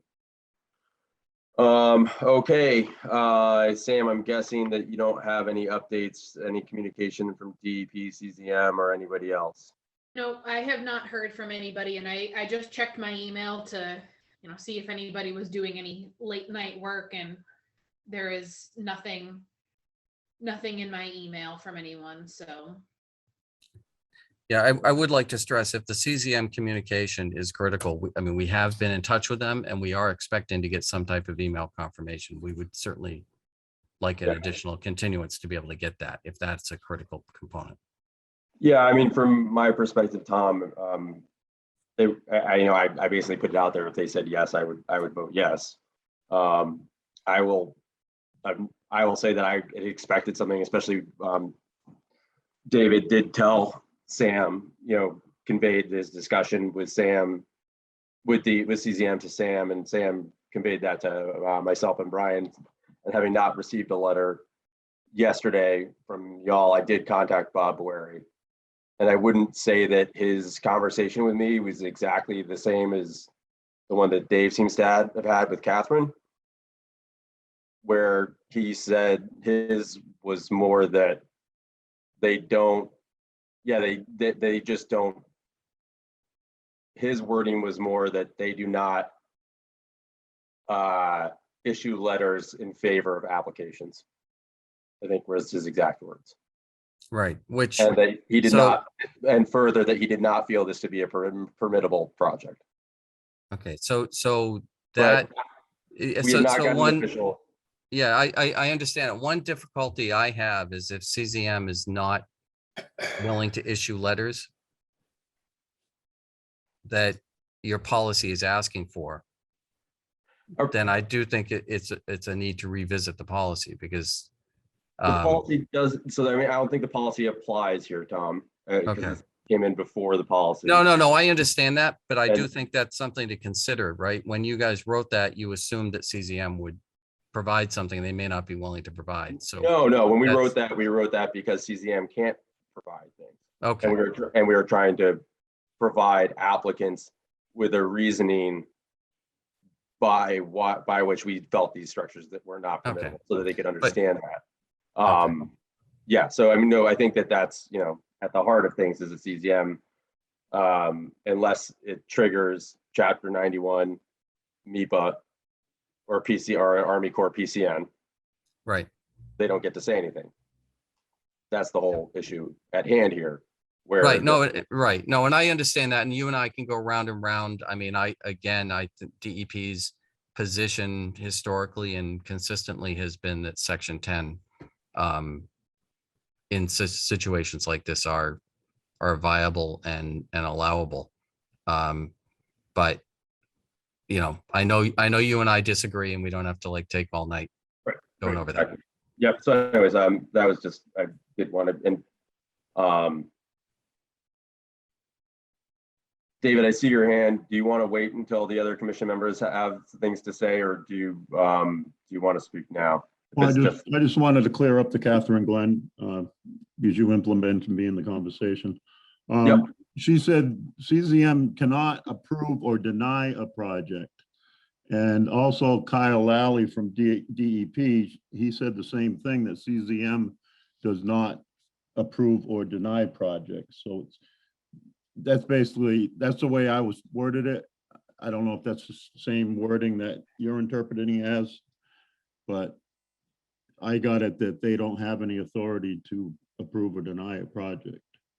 And like I said, DEP also told me the same thing. That's all. Correct. Yeah, thank you very much for clarifying that.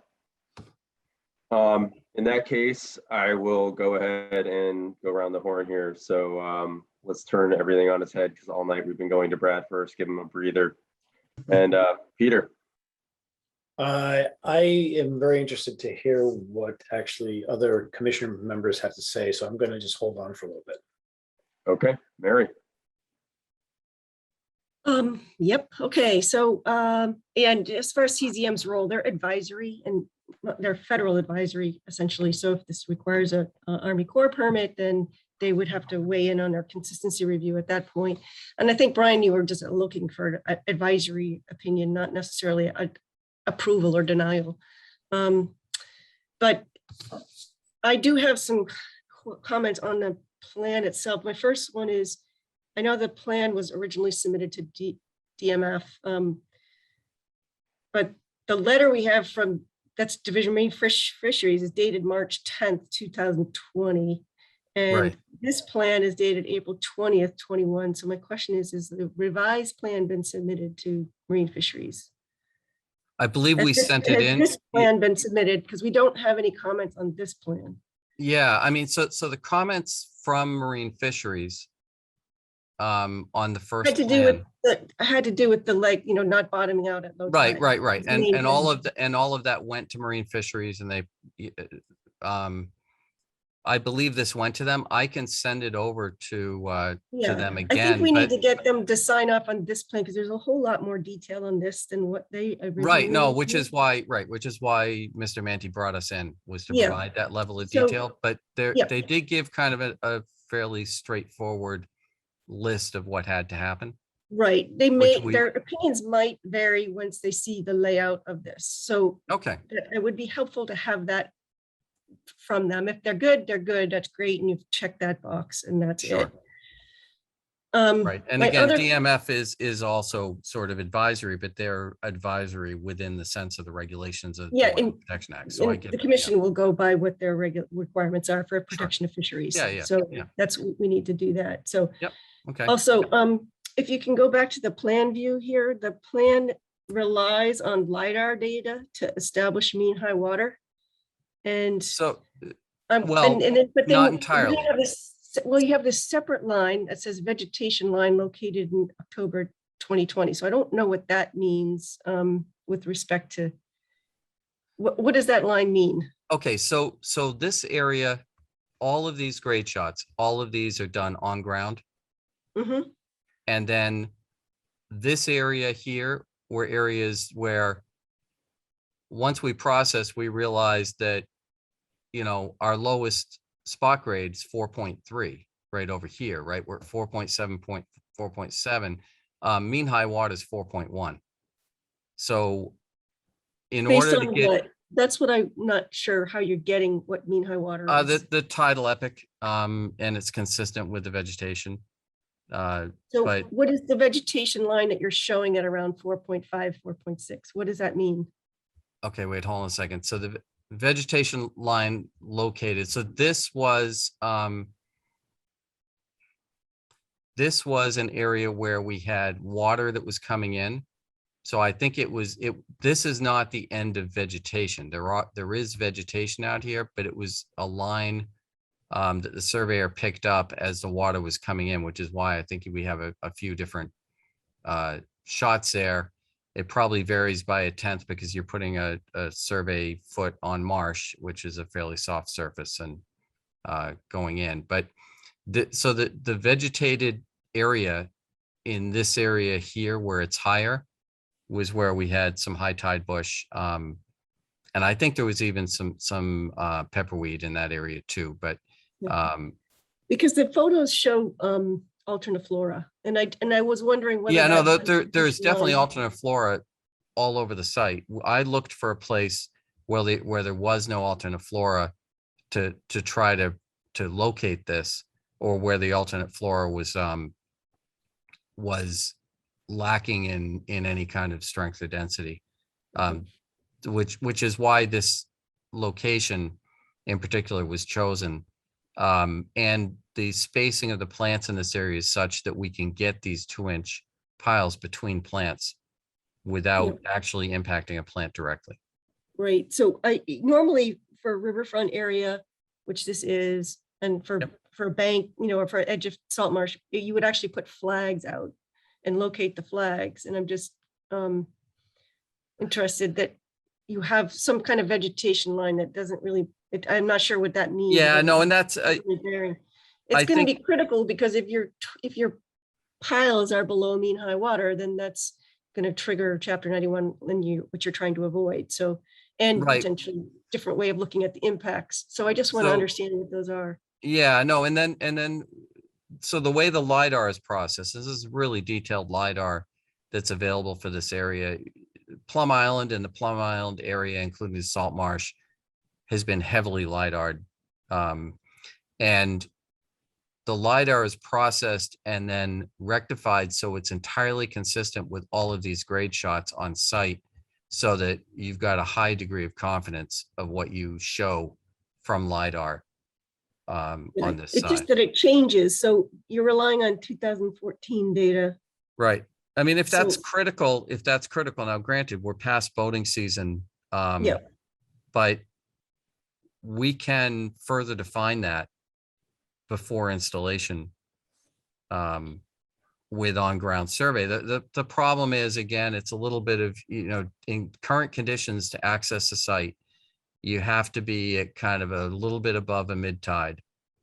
And then you're getting there, and in order to not damage the salt marsh, you kind of have to pull your boat up at a high tide in order, something that's going to carry survey equipment.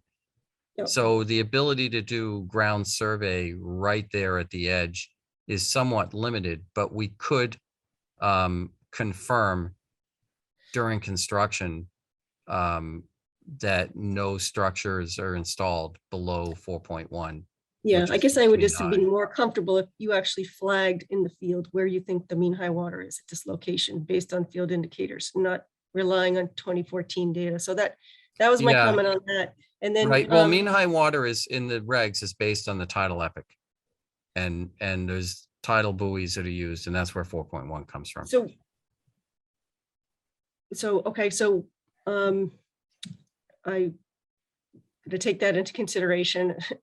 The plan, that plan detail, if you can scroll up to that.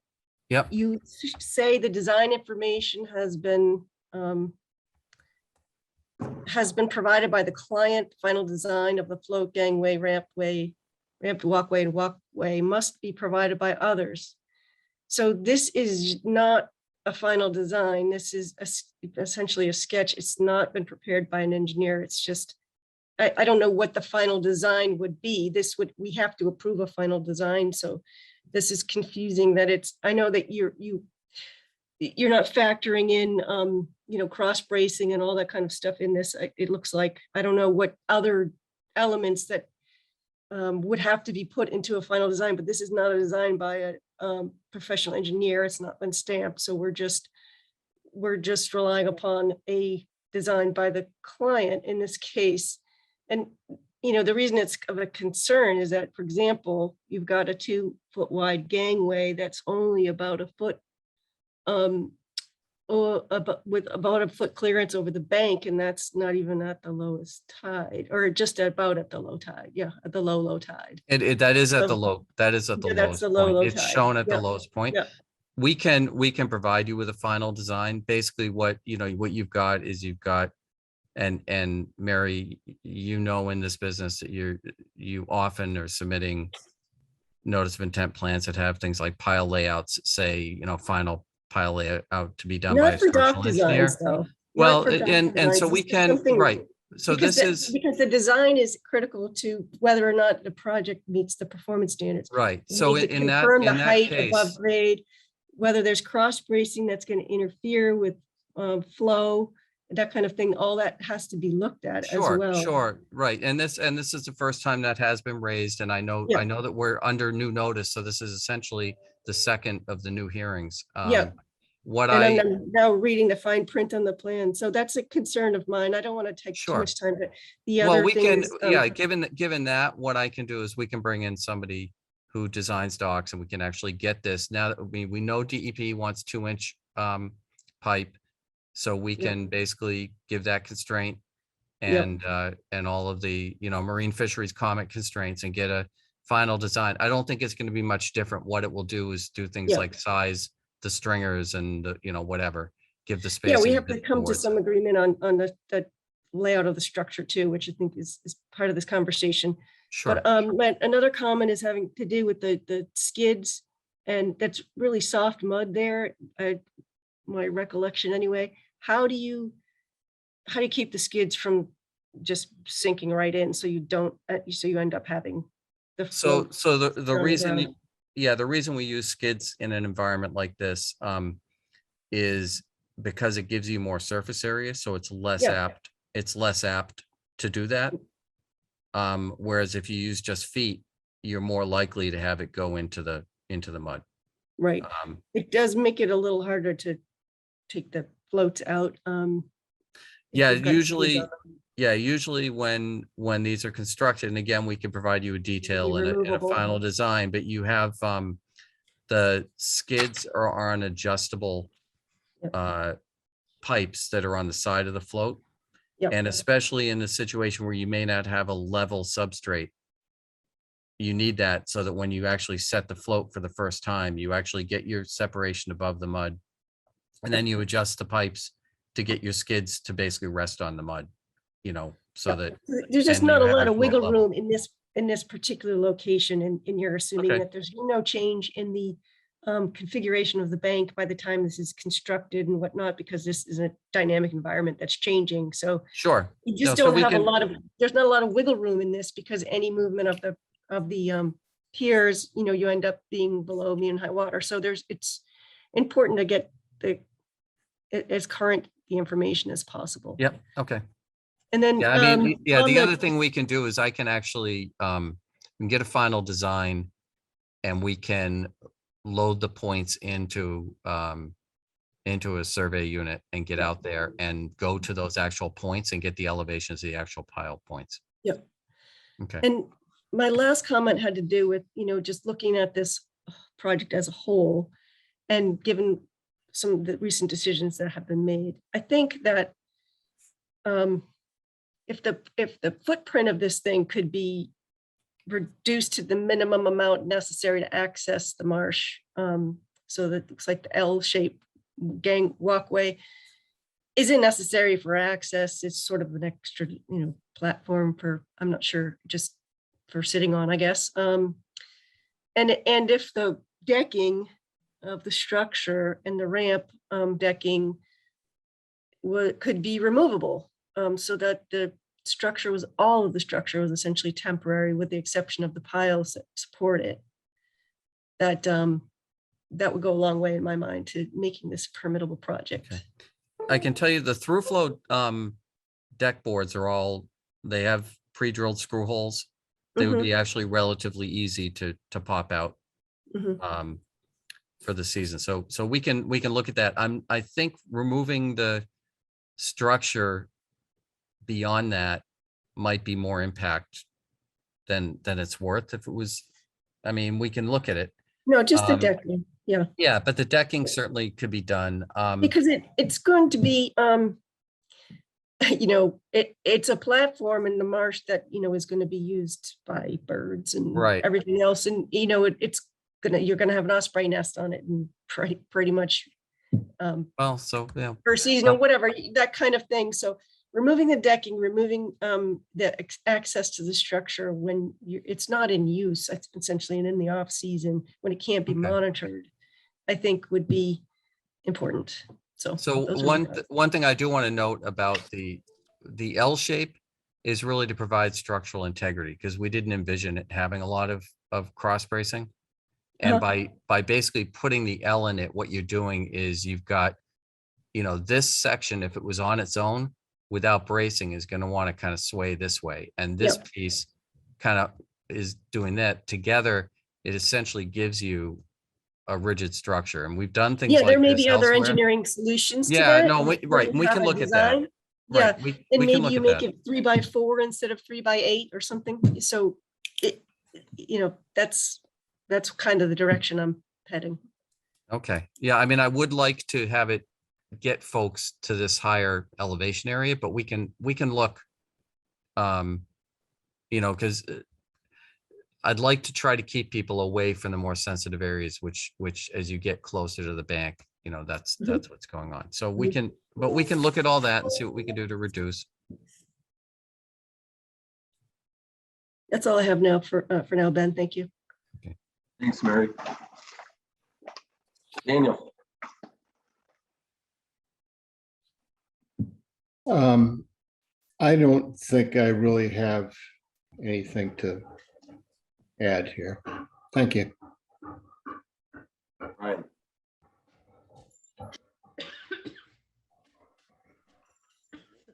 Yeah.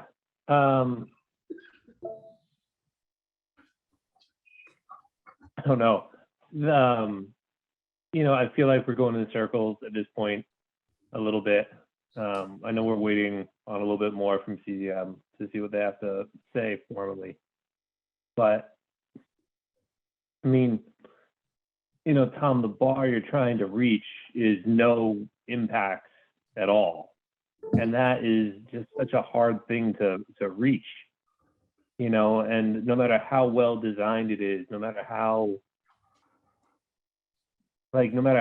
hard you try, and even if you succeed on all counts, to say that you're not going to have any impact at all in a salt marsh, in an ACEC, that's a, I don't know how you do that. Like, I don't know how you actually establish that you're not having any impact at all. Well, you guys just issued a negative determination on a project. It's a brackish marsh, but it's a salt marsh, same performance standard, exact same performance standards. There's no distinguishing between right brackish and Tom, hold on. Yeah. Before this, let's just go with agree to disagree, because I heard that part in the intro.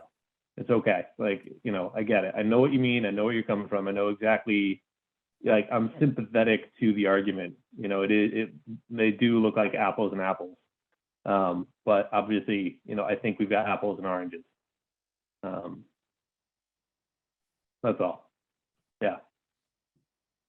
I would just put to you that we're willing to provide the kind of detail Mary was looking for. And I would say that you've got apples and oranges in that you had an RDA with not a lot of detail on some aspects of the project that are likely to have a potential for impact. And an RDA that doesn't get filed at the Registry of Deeds. So the conditions have far less teeth than an order of conditions that we're looking for. So we do have a design. We'll get this off to Marine Fisheries. I'm pretty sure it was sent originally when we sent in our response, but it's been months. So I'll make sure that it goes back over to those guys, and we'll continue to pursue getting something in writing from CZM.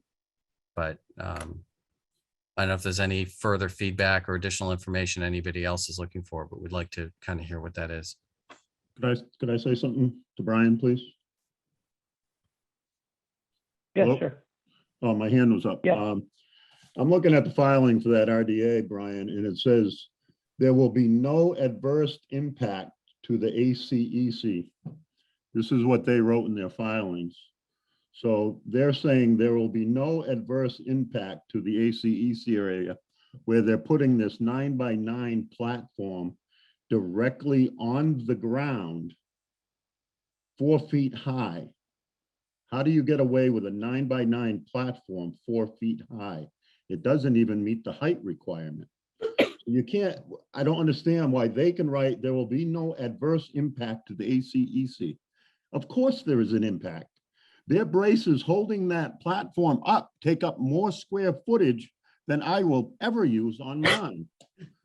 So I just don't understand why you're going there, Brian. Of course that idea is causing impact. Thank you. Yeah, I mean, we could get into it if you want, but Well, it's to their Tom's writing, point, it's mine. there Hey, are- hey, Brian and David, I don't think that there's any, hey, Brian, I don't think that, and Mr. Manti, I don't think that we need to focus on other hearings right now. We're here talking about your, Yeah, your sorry, project. maybe I was out of line, Ben, but when I saw No, that. I don't, I'm more just trying to keep this from getting out of line because I feel like it's escalating that way and I would rather not see it go that way. But Okay. so I think that that's what I'm trying to do here. I think let's stay focused on this project. Okay. I appreciate the frustration and what's going on. I think that Tom, I don't even want to talk about it. I think that we'd spent a lot of time in both. No, look, that's fine. know, I mean, it was this project was mentioned during your hearing on that, which is what kind of makes the two a little bit mixed, right? If you had not mentioned this project during that, then, maybe they're not as mixed, but I understand that, respect it. We've got our point out there. You've heard it. We've heard your point. What I would like to do is in a positive manner, find what information we can provide you to answer any further remaining questions. I mean, I do think the one thing that your RDA clearly did show that you can interpret the salt marsh regs in a way that says that you can do things within a salt marsh and have an impact that is so negligible that it doesn't trigger the regs. And the regulations do allow for construction of docks in salt marshes, and it specifically provides design guidance on how that can happen, and that is allowed and not and considered not an impact to the salt marsh. Right. So there, the regulations provide some means of some limited types of construction within salt marsh. Right. So what I would like to do is find out what information, and Mary, you gave an excellent list. I'd like to go through that. I do have to ask you, you just left Newburyport. Do you know if they got to the enforcement item that I tried to address quickly before I left? I think so, yeah. Okay, so I've just been sitting here thinking I have to jump back to Newburyport. So that relieves a little stress. I don't know. I just left after my hearing, Okay. so I'm not sure. Okay. I just couldn't remember if there was something after you on the agenda. Okay, so I think we've got a list of some items. Some of it might be a little difficult to get because of the time of year, but we have had some amazing weather days. Maybe we can get out there. I took all the air out of my inflatable, but maybe we can get out there and we can get somebody who can up the detail on the design, and we can look at how we can perhaps reduce it. I can tell you with certainty, we can make the deck boards removable. That is easily done. In fact, more easily done with through flow than with other deck materials because of the way it's attached. And it's probably an advisable thing to do because, you get it out of the weather, you store it, and it's more likely to last additional years, and it's not difficult. So we could look at all that. Excuse me, Ben. I'm not sure if the final commissioner has had an opportunity to ask any questions before. I think there's two of us. As we wrap up here. I was gonna let him blow out his sail, and then I was gonna let Brad and. Yeah, no, and I was just kind of building towards, look, we can do all that stuff. Let's find out what other folks are looking for. If there's any additional information that you guys need, and then let's just plow forward and try to get that. All right, thank you, Tom. Brad. Oh, it's crystal clear to me what they're trying to do out there. Okay.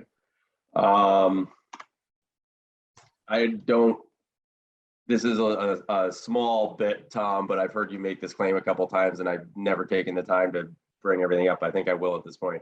If you want me to share, I can, but if you don't, it's not a huge deal, but I'm reading from the effects of docks on salt marsh vegetation and evaluation of ecological impacts and the efficacy of current design standards by John M. Logan, Amanda Davis, Charles Marcos, and Catherine Ford in the 2017 issue of Estuaries and Coasts, in which they did a nice robust study and found that relative to adjacent undeveloped habitat, Spartina species under docks had roughly 40% the stem density, 60% stem biomass, greater stem height and nitrogen content, and a higher proportion of Spartina alterniflora.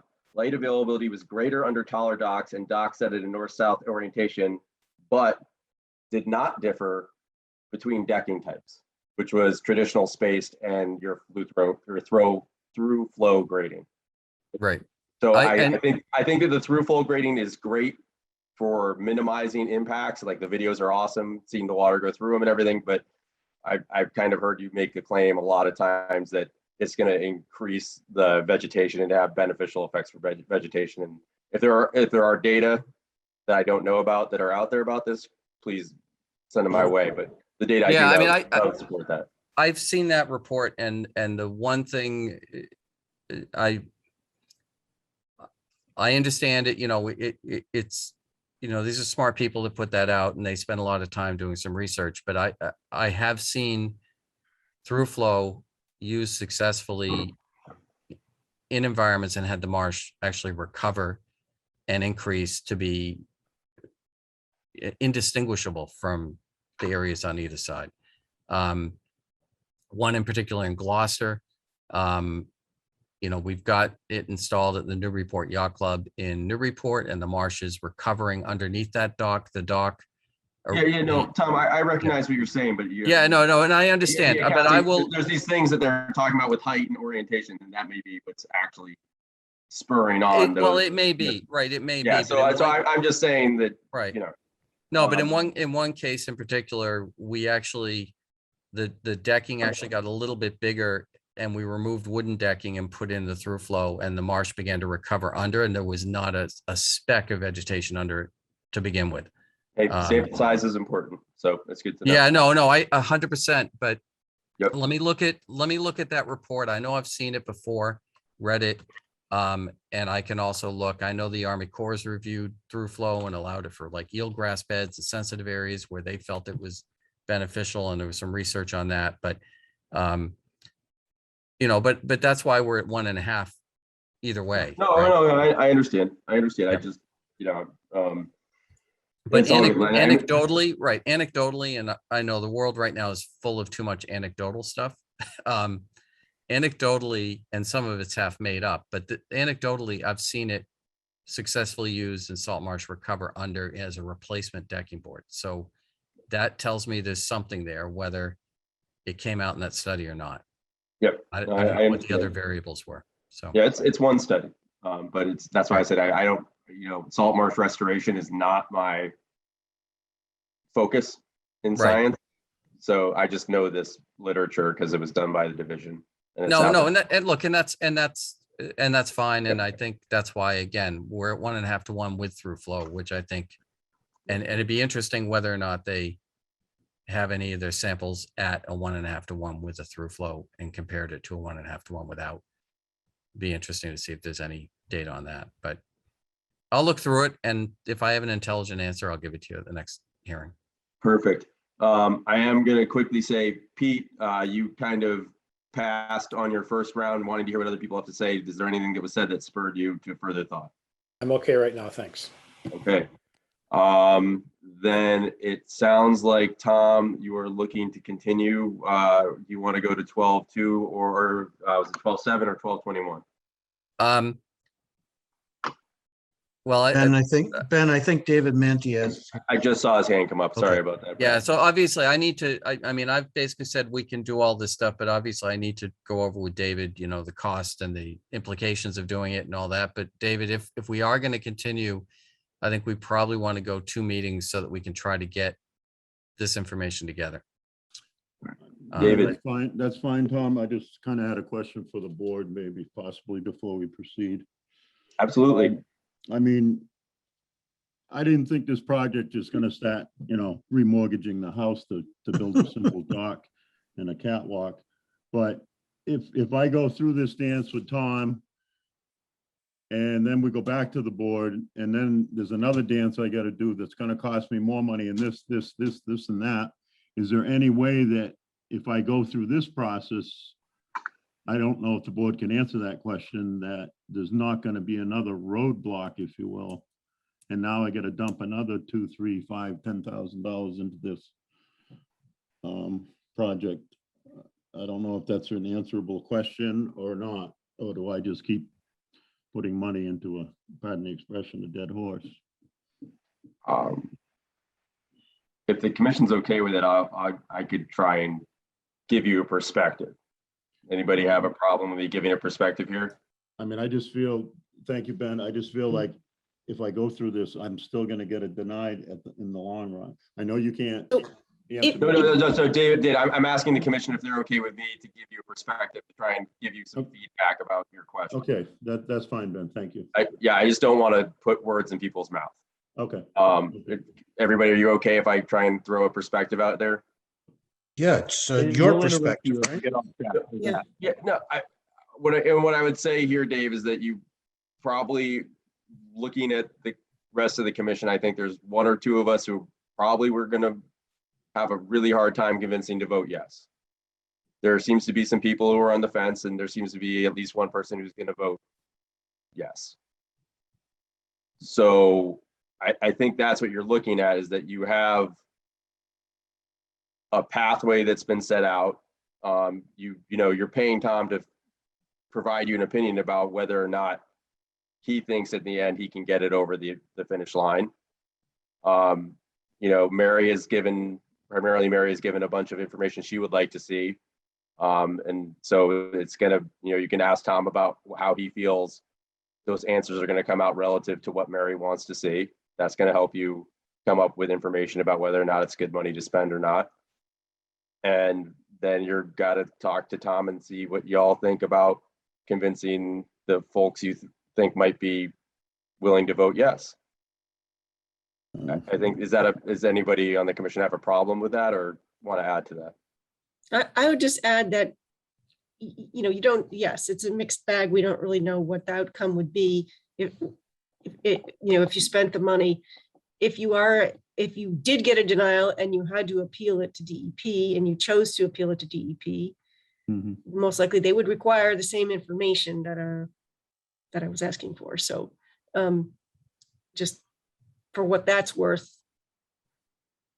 But unless people are comfortable it's telling you where they stand on the project right now informally, I don't know what more information you can have other than what Ben gave you, unless people feel like they want to tell you individually. I mean, I guess I just a note to the board. I mean, what would you rather have, this project done or me going up to the land, going up to my property, tying off my boat, jumping off the boat, or laying a gangway from my boat to the land and walk on it with my feet? I don't really want to do that. I would think that would be more impact. So I was hoping the commission would approve this, because I bought the land for a reason. I just didn't buy it to pay taxes on it. I bought it so that I can enjoy the property. I mean, I'll do it that way, but it just seems absurd how I have to go through that. I mean, I'll just leave you with that thought, I guess. What's going to cause more impact? Me building my less than 1 square foot of space, pole usage, or me getting on there with a boat, climbing up the bank, and say even low tide with a ladder, and just working my way up through the tall grass and breaking what I have to get up there. I don't want to, but I believe the Constitution allows me to go on my own property. That's all. Food for thought. Thank you. Yeah, so I guess the one thing I would like, Mary, you had a list, and some of it is more difficult than others for us to do, especially the stuff that requires me to get back out there at this time of year. I'm not requiring you to do anything. No. But you raised some stuff, and then I got, I think Ben, it's pretty clear where you stand on it, and we have it. We have a regulatory difference, and that'll go on for a while, I'm sure, until something happens. But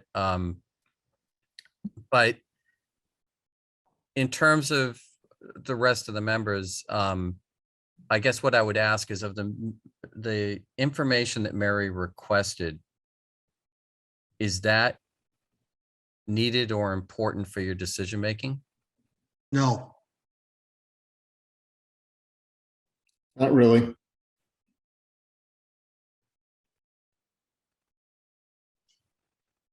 You know, or are there certain elements of it? You know, Yeah, like Tom, I don't want to box myself in and say that, it would or wouldn't. It's just, I don't know how, like, I don't even know what the bar is I'm asking you to jump over. I'm not familiar enough with what that would, but at the same time, if I can be shown data that can show my concern is taken care of, then, I need to be open to that. I just don't know what that is. So. right. Well, the starting point, and I guess that I don't want to cut off remaining members. Is there, Pete, do you have any opinion about the information? As you know, when we're gathering information, we gather information, you put all the information on the table, and that's when an organization, when a board votes on it. That's kind of my feeling. Right. So if there's still information to be gathered, gather it, then we all talk about it. yeah, no, and that's, so I think, I don't know how much of this we can gather. What I'll try to do is, I mean, certainly we can get the design done by an engineer. I may ask that the site elevations be confirmed prior to construction or something like that. But if I can get out there with a boat and get it, we can do that. I'd like to provide you with as much of the information as I can that Mary asked for. Recognize that some of you don't need it. But it sounds like there's maybe a couple of you that it may help in your decision-making. Whether that's a yes or a no, but if it helps in your decision-making and you're open to a yes, then it seems like that's worth it. And I think the baseline and Ben, I'd love to win over your vote, but the regulatory baseline with you, I mean, it's pretty clear. So, and I'm not trying to box you in. Feel free to vote for the project. But just, so it seems to me that it's worth us gathering as much of what Mary asked for as we can. Well, Tom, what I'm going to offer you is this. It's 9:15. We've been talking about this for a good healthy hour, I think. Sure. Either way, I think that I see David's hand went down. I was going to see if he had anything else to say, but I think that it sounds like you're going to want to continue. Yeah, let's go to the second. Let's go to the second meeting. Meeting in December. Because even if I can get out there, we'll need to process data. We'll need somebody to do a design. Everybody's so backed up that may even be too ambitious. But yeah, which is fine. I think that everybody should have as much time as they need to make up their minds about what they want to do. And I don't think on our part we're not trying to hurry anybody through this. Mr. Chair, if I may. Yeah, absolutely, Brad. It seems to me that we've put this applicant through a number of hoops, and it just feels like to me, it's bring me another rock. So could we agree that the information that Mary is requesting, if that is provided, that we can take a vote on this, that we don't cause this applicant to incur more expense, to bring additional information back to us, and that we either vote it yes or vote it no, so that either it gets approved by us or gives the applicant the ability to appeal to DEP. I think that's a really good point, Brad. I think it's important to ask Mary whether, given the technical nature of some of those questions, she foresees an outcome which would lead to a need for more information.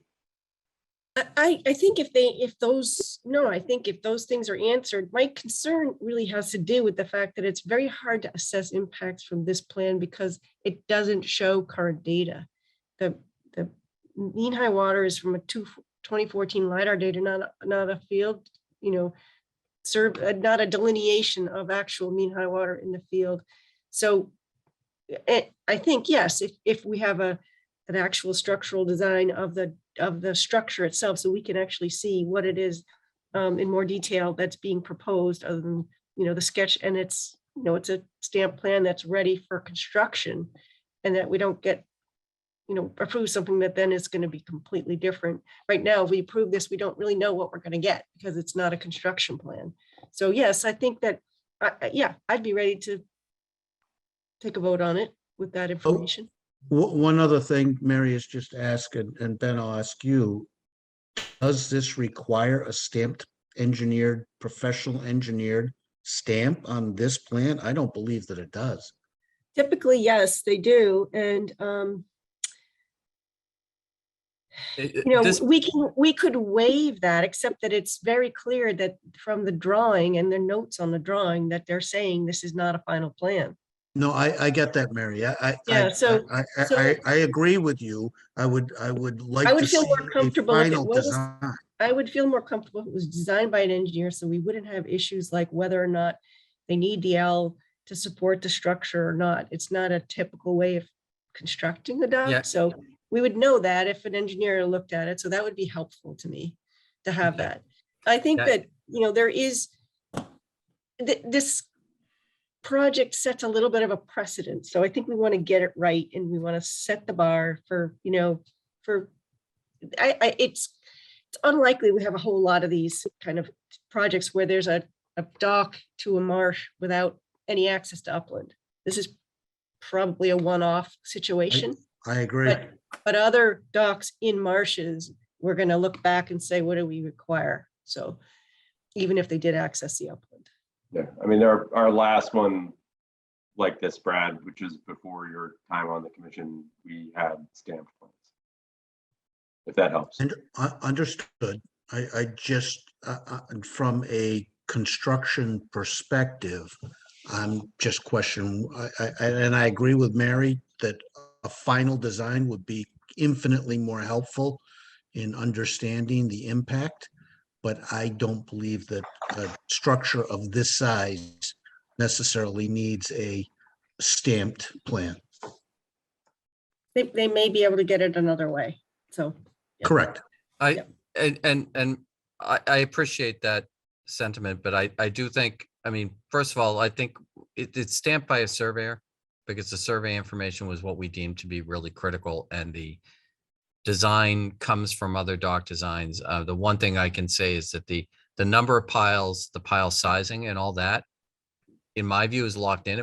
If a final design showed a different, pile sizing or whatever, then we would obviously have to come back. But I think it's not a bad idea for us to get a stamped structural plan. And I think, I know it's more money for Mr. Manti, but the end result is maybe a little protection for him that what he's building is actually, well thought out and going to survive longer. And, so I'm not objecting to that. I mean, we need to get an engineer to look at it and see what we can do with regards to that. I don't expect it's going to change a lot, but if we can reduce the size and whatever, I'd like to avoid cross bracing if we can still get the rigidity and the strength that we need to have it withstand, the elements. But let's we'll go forward, and if we have trouble getting an engineer to get engaged and get a design, and we start running out of Mr. Manti's patience and time and money, we may have to come back and say, it's just too expensive to do that or whatever. But I think for right now, it's worth us investigating. And I think, Mary, I appreciate you coming up with a list of questions and information that you need, and sort of keeping an open mind on the project. And we'll look to come back second meeting in December, in an ideal world, if we can get all this taken care of. And appreciate your time, as I know it's been a long night. And with that, I guess I would request continuance after Well, Mr. Manti speaks. Yep, exactly. Were you guys gonna vote on something Brad had suggested? I don't know if you voted that, did you? I don't think that's something we would typically vote on, David. I think No, Brad had suggested, oh, you don't, oh, okay. I thought. Yeah, no, I think it was a great suggestion by Brad, and I think what you heard was that the commission would be looking after that information came in to have a vote either way there. Okay. I don't think anybody here is interested in Okay. just making you do. I don't. I mean, from my perspective, I as Thomas said, I feel differently about the regulations than him. So I would vote tonight. But it sounds like that might not be the way you want to go. No, not vote tonight. Brad had suggested about how many times am I gonna bring the rock, carry a rock back and forth? You're gonna ask for a bigger rock next meeting and. Right, yeah, I'm just telling you, Okay. I think what you heard from an answer, we can't vote on that. That's not something we would vote Okay, on. all right, But what you heard for an answer was that we don't anticipate any more rocks. okay. Now, Ben, I need clarification on CZM. I mean, I guess I'm asking the wrong question. What do I need to ask CZM? If you could answer that or not, I don't. No, They're not gonna respond. I really wouldn't worry about the CZM thing. I had said to Tom that if CZM, like, what we're dealing with here is like is that there's regulations and there's intents of laws and the intents of regulations. And part of the philosophical disagreement I have with Tom is that there's clearly regulations whose spirit and intent are to prohibit this type of work. When people wrote the laws and the regulations, they did not make clear connections between the ACEC regs and the existing WPA regs. And so what happens is that, in my mind, is that you have these very clear regs and laws saying this should not happen. But then the mechanism to enact those were not properly created. And so what happens is that unless you get elevated to a certain type of project, the ability for those regulations, which are very clear that they shouldn't be happening, don't get a chance to take effect simply because of the mechanisms. And so that's why Tom and I have disagreed about this. That's why I've said that there's basically a loophole here that people have figured out, instead of just going to this and saying, all right, well, this regulation says this is, we shouldn't be doing this. They figured out a way to work around it through the Wetlands Protection Act by doing these seasonal floats by a harbor master. That's the workaround to not having to interact with CZM and the ACEC regs. Well, does that make who can sense? clear that loop up? I mean, I'm stuck in the middle. No, I would love, so that was what we were trying There to are do. no ACEC regs. That's the thing. There are no. There's guidelines and there's a law and there's the state It's just a distinction. It's written into the Wetland Protection Act. For example, you can't fill an inland wetland in an ACEC, but they don't invoke it in the salt marsh regulations at all. Right. Yeah, no, we just can't impact the things that the ACEC is listed for, is kind of the way it's in the regs. But what we can look, Ben and I are probably not going to see eye to eye on that until either there's a court decision or something. I was trying to provide context for David. So the point being is that, like, I at this point, if I were you, I would not focus on CZM. Yeah. Well, I just So feel like getting an Dave, automatic no from you because of CZM. That's all. No, what I didn't, that's not what I said. What I said to Tom was that if they say yes, I will, even though I still probably disagree with them, I would just say, fine. If they say yes, what do I got to ask them if I can do this project? They're not going to say yes. They're not their role. If the commission decided to ask them for an advisory opinion, sometimes they will come out and help the commission on tricky projects. Okay, Mary. But they don't. They won't respond directly to an applicant.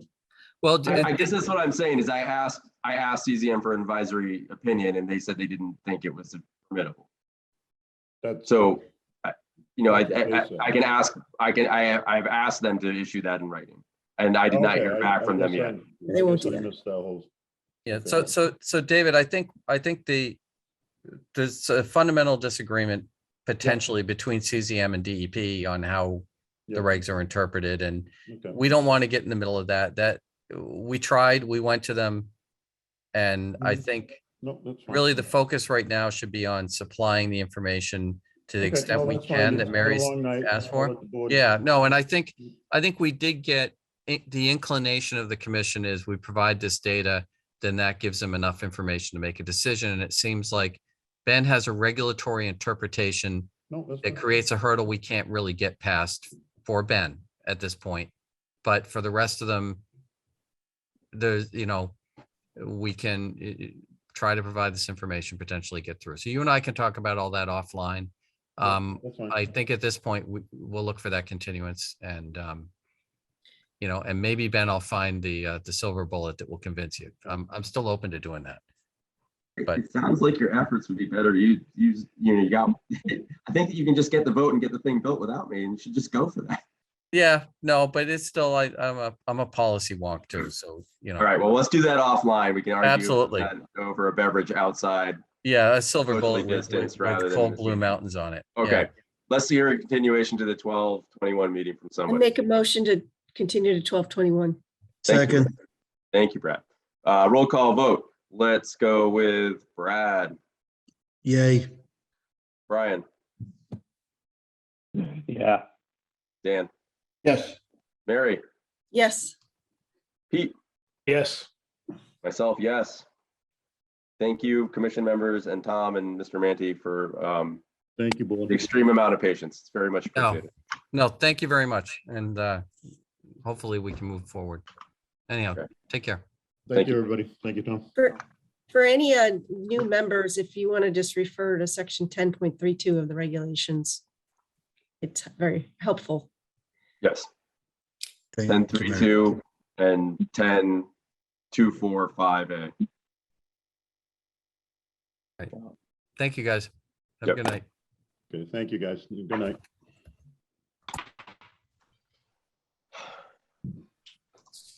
So I believe that has concluded everything we had on the agenda. Is there other business from anybody that they would like to bring up at this time? Did you guys do minutes already? There were no minutes to approve. Okay. Ben, don't we have an extension? We have done the extension, waiting for you and Mary to be able to attend this hearing. We concluded that it would be best if we asked the applicant, an applicant did not show for the extension permit, and we felt like it was important to get the applicant here to talk about it. So we have That works. continued that. Will the permit expire before the next meeting? No, permit expires in March. March. March, okay. Yep, we were at a loggerheads, some of the same philosophical loggerheads as this last one about what should be done there. Oh, okay. I don't know if you had a chance to look at that. Yeah, because I mean, we can talk about it because. Oh, I think I actually worked on that at one point. Oh, okay, yeah. So it's the exact same type of structure that Mr. Is it a Mann. new owner there? Yeah. that might be. The owners, yes, the owners changed hands. The owners have extended it once. Yeah. And not constructed anything. And the question is like, what's going on? It's clearly the design is, they're walking through 500 feet of marsh without, just trampling on marsh to get to the dock. The And same then, issue. Yeah, yep. and then it's 1-to-1, and it's because it was permitted in 2016 before the guidance. It's 1-to-1 rather than 1.5-to-1 for the height. Mhm. So there's some technical stuff, there's some policy stuff. There's very unclear about what's going on about, any real intent to build it. So we're trying to sort all that out. Is that fair, folks? Who are Yes. on the call? Yep. Yep, got it. Okay.